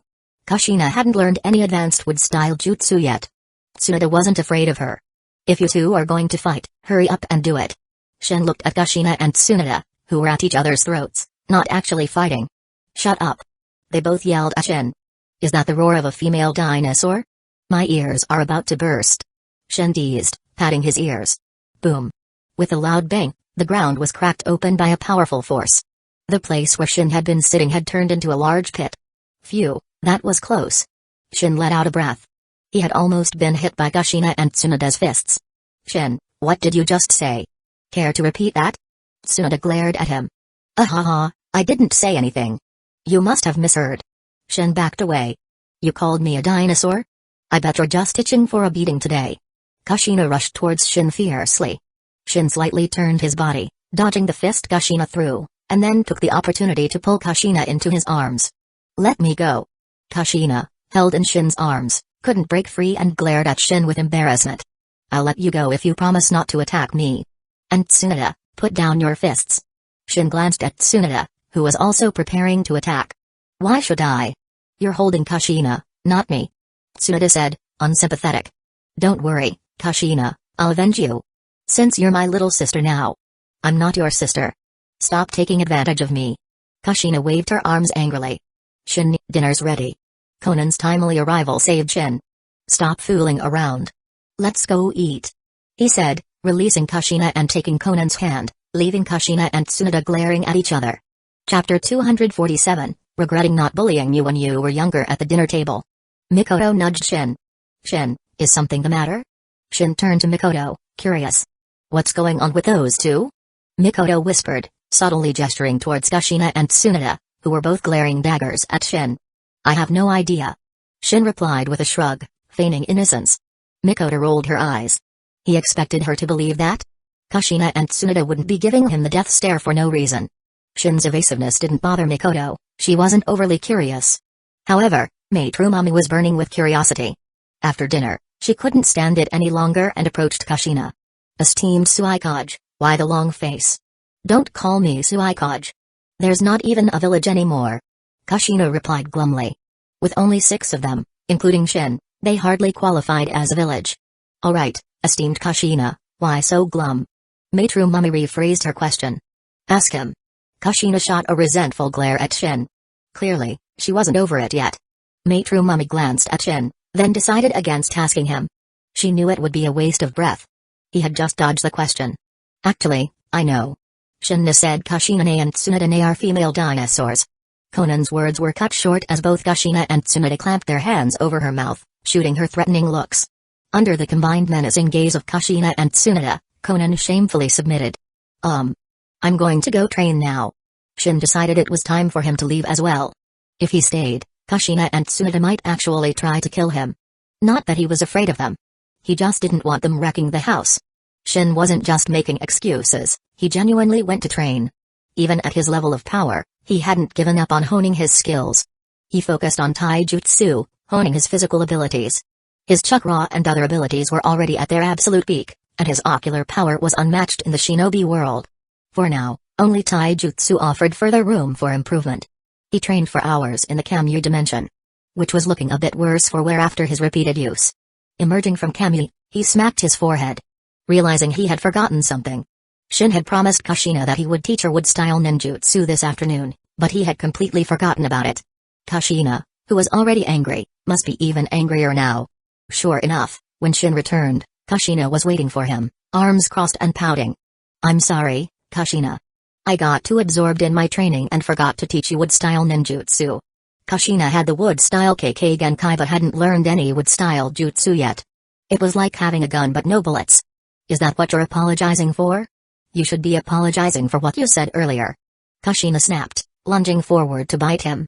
I'm starting to think you're part dog. Shin said helplessly, looking at Kushina who was still biting him. You deserve it. I want to bite you too. Tsunade added, glaring at him, though she wouldn't actually bite him. Kushina, stop biting him. Mikoto intervened, pulling Kushina away from Shin. Mikoto, feeling sorry for him now. Kushina teased. Yes. Mikoto said, nodding very naturally. She wouldn't feel embarrassed by Kushina's words anymore. Tomorrow, you absolutely have to remember to teach me wood-style ninjutsu. I'm still waiting to have a match with someone. Kushina said to Shin, glancing meaningfully at Tsunade. As for the someone Kushina was referring to, Shin and the others knew it was Tsunade. Tsunade's lips twitched. Did she not have the talent for wood style? And was wood style even considered a KK Genkai of the Senju clan? Thinking about Shin and Kushina, both members of the Uzumaki clan, yet both able to learn wood style, while she, a legitimate member of the Senju clan, hadn't mastered it. Felt like an insult. Tsunade's training hadn't been in vain, though. She felt close to mastering it. Kushina had simply learned it earlier. Still, it was frustrating. I'm starting to regret something. Tsunade said suddenly. Regret what? Kushina asked, curious. Regretting not bullying you when you were a little. Tsunade replied, giving Kushina a pointed look. Humphrey, but you bullied Shin. Remember how much you liked pinching his cheeks? Kushina hadn't forgotten, and she had been quite jealous at the time. I can't wait to see them fight. Matrumami said excitedly. You just want to see the world burn, don't you? Go reflect on your behavior. Shin flicked Matrumami's forehead. Matrumami glared at him resentfully. He had no right to lecture her. His own behavior was far worse than hers. You're always bullying me. Matrumami said dejectedly. What annoyed her most was not being able to retaliate. She was even starting to get used to it. I'm going to make dinner. What do you want to eat? Mikoto asked. Anything Mikoto makes, I'll happily eat. I'm not picky. Shin replied. He only avoided the dark cuisine of Kushina and Tsunade. Their cooking was lethal, even to someone with his constitution. Chapter 248, Obito's attack on Hidden Leaf Village. After dinner, Shin was about to go discuss important life matters with Mikoto. Just as he arrived outside Mikoto's room, he suddenly frowned. Is Zetsu contacting me? Shin had given Zetsu a Flying Thunder God kunai so that he could contact him if something happened. As long as chakra was channeled into the Flying Thunder God kunai, Shin would be able to sense it. I'll go take a look. Shin decided to go check it out. After saying a few words to the girls, Shin left and instantly appeared in front of Zetsu. Zetsu, is there something urgent? Shin looked at Zetsu calmly. Since he had used the Flying Thunder God kunai to contact him, it must be something important. Zetsu wouldn't dare disturb him otherwise.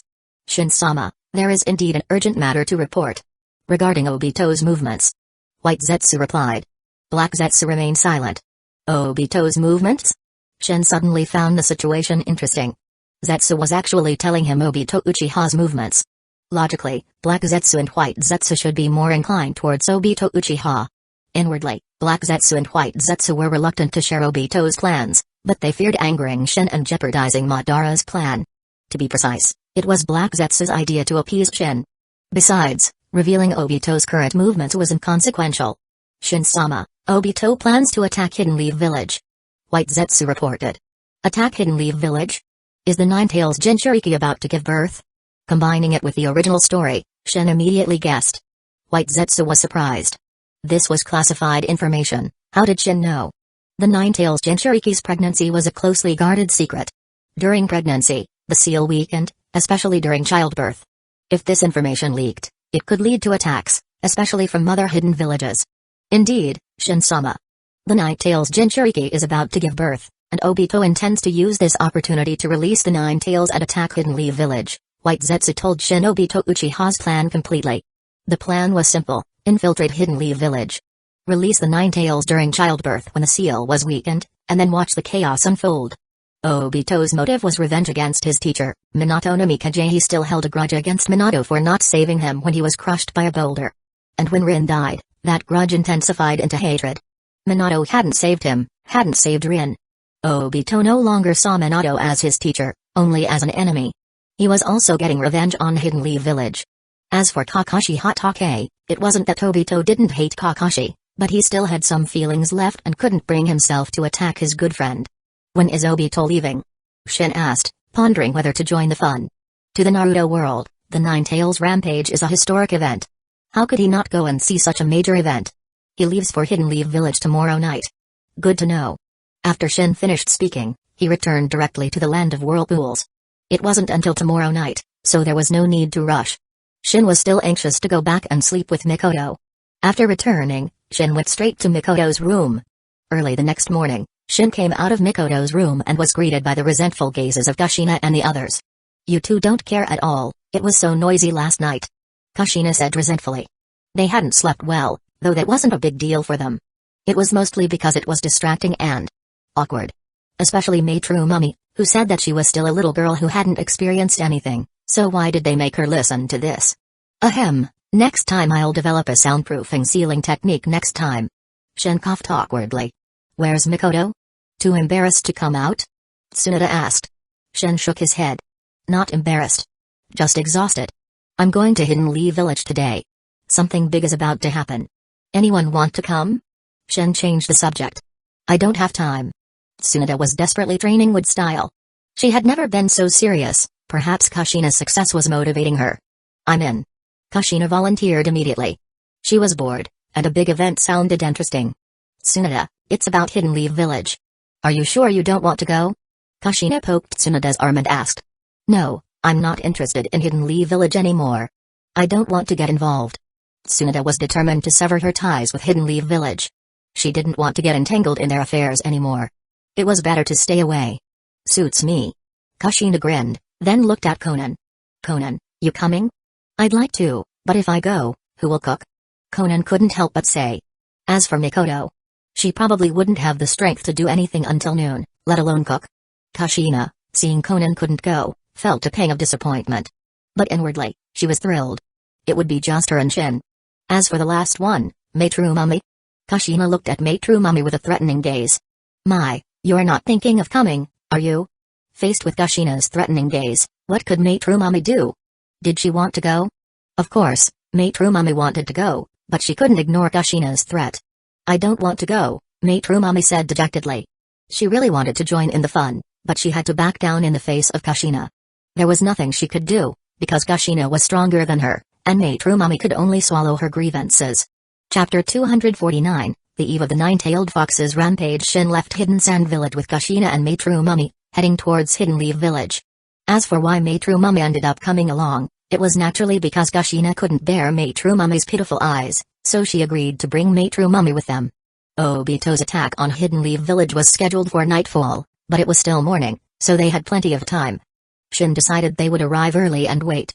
They didn't use space-time ninjutsu, but their speed was still impressive. They reached Hidden Leaf Village by midday.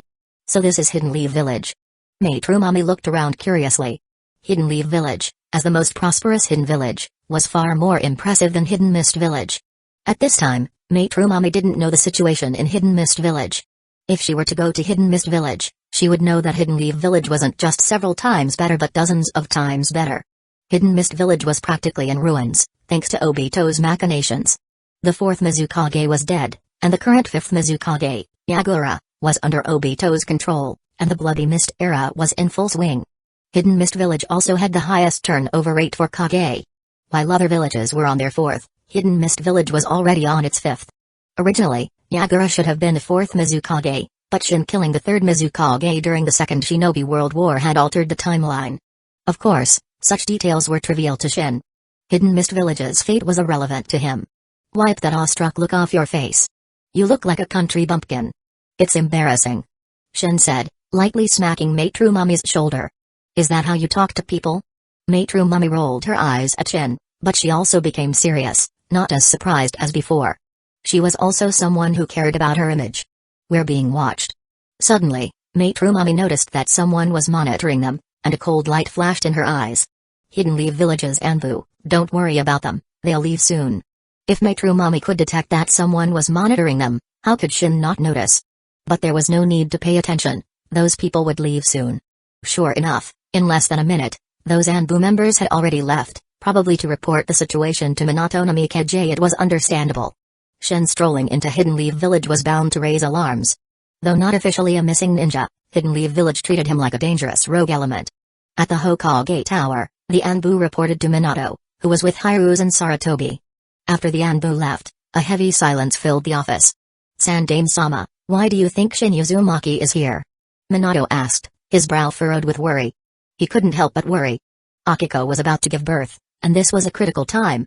Shin's arrival made Minato uneasy. For some reason, he had a bad premonition today, and he hoped it was just a premonition. I'm not sure. Minato, you go back and look after Akiko. I'll handle things here. Hiruzen was also unsure of Shin's motives, but he suppressed his worry. All right. Thank you, Sandaime-sama. Minato couldn't relax unless he was with Akiko. After Minato left, Hiruzen pondered the situation, sighing before turning to the paperwork Minato had left behind. Meanwhile, Shin and his companions had arrived at Ikiraku Ramen. I'll have the tonkatsu chashu ramen. Kushina, what do you want? My treat. You're only treating me to ramen? Maitru Mami couldn't help but ask. Yeah, what else did you expect? Shin glanced at her. Was she being picky? He knew she liked ramen. I thought you would treat me to a big meal. Maitru Mami explained. She hadn't meant to sound ungrateful, she'd just assumed Shin would treat them to something more extravagant. We'll have a feast tonight. Shin promised with a smile. Didn't you say something big was happening in Hidden Leaf Village tonight? Kushina reminded him. Yeah, but that doesn't mean we can't eat. Shin replied. What do you two want? Same as you. Kushina said. Kushina wanted the same tonkatsu chashu ramen as Shin, while Maitru Mami wanted seafood ramen. Ikiraku ramen tasted very good. The protagonist, Naruto Uzumaki, often came to this shop for ramen not only because it was cheap, but also because it tasted really good. Tonight, Naruto Uzumaki would be born, but it was unknown whether he would still be the Naruto Uzumaki from the original story. You two sure can eat. Maitru Mami watched in disbelief as Shin and Kushina each devoured 3 bowls of ramen. What's so surprising about that? Shin asked after finishing his 3rd bowl. He was being modest. Compared to true competitive eaters, he and Kushina were amateurs. Let's walk around Hidden Leaf Village. We can watch the show tonight. Shin had eaten his fill, Ikiraku's portions were generous. Burp. I seem to be stuffed. Kushina burped and said. They strolled through Hidden Leaf Village's streets. The villagers, unaware of the impending disaster, the worst in Hidden Leaf Village's history, went about their daily lives. The Ninetales attack would be second only to Pain's assault in terms of devastation. I feel very uncomfortable. Maitru Mami trailed behind Shin and Kushina, watching them chat and laugh. She was envious. They were completely ignoring her. And she felt like a third wheel, force-fed their affection for each other. Why had she come along? Just to be a bystander? Chapter 250, The Ninetales breaks free by evening. They were at the Yakiniku restaurant, enjoying the feast Shin had promised Maitru Mami. They chose Hidden Leaf Village as most famous barbecue place. The food there had to be good. Are you full? Shin asked Maitru Mami. Maitru Mami nodded, having eaten until she was stuffed. She wanted to make Shin pay for leaving her out earlier. Let's go then. Shin led Kushina and Maitru Mami out of the restaurant. The streets were deserted, but Anbu were patrolling vigilantly. Shin, what exactly is happening in Hidden Leaf Village? Kushina's curiosity had finally reached its limit. Shin hadn't told her before, so Kushina had been very curious, and now her curiosity had completely overwhelmed her. It's okay to tell you. Someone is going to take the opportunity to release the Ninetales and then attack Hidden Leaf Village. Release the Ninetales? That's not easy, is it? Kushina was confident in the Uzumaki clan's sealing jutsu, the very technique used to contain the Ninetales. That's true under normal circumstances, but what about when the Ninetales Jinchuriki is giving birth? There was no time to suppress the Ninetales during childbirth, and the chakra used to maintain the sealing technique would also weaken. That was the Ninetales' chance. The Ninetales Jinchuriki is Akiko Uzumaki. You're saying she's pregnant? Kushina asked, surprised. Indeed. And her child is quite special. The reincarnation of Azura Otsutsuki was indeed special. So what's your plan? Kushina looked at Shin and asked, believing that Shin should understand what she meant by asking this. Plans? No plans. Just watch how things develop. Shin wasn't planning on stopping the attack or helping Hidden Leaf Village. He didn't care if Minato and Akiko lived or died. His relationship with Minato Namikaze wasn't good. And now it was even worse. He wouldn't lift a finger to save him. As for Akiko Uzumaki, though they shared a clan name, they weren't close. He had no reason to save her. And he wasn't planning on helping Obito Uchiha either. He was here purely as a spectator, to witness this historical event. Oh. Kushina didn't press him further. She didn't really care about Takako Uzumaki either. They barely knew each other. Back in the academy, Kushina had felt like Akiko was deliberately avoiding her and Shin, and she had been right. After becoming the Nine-Tails Jinchuriki, Akiko had been instructed by Hiruzen to keep her a distance from them. How long do we have to wait? Maitru Mummy asked. I don't know. Shin shrugged. He had no idea when Akiko Uzumaki would give birth. Obito would likely strike then.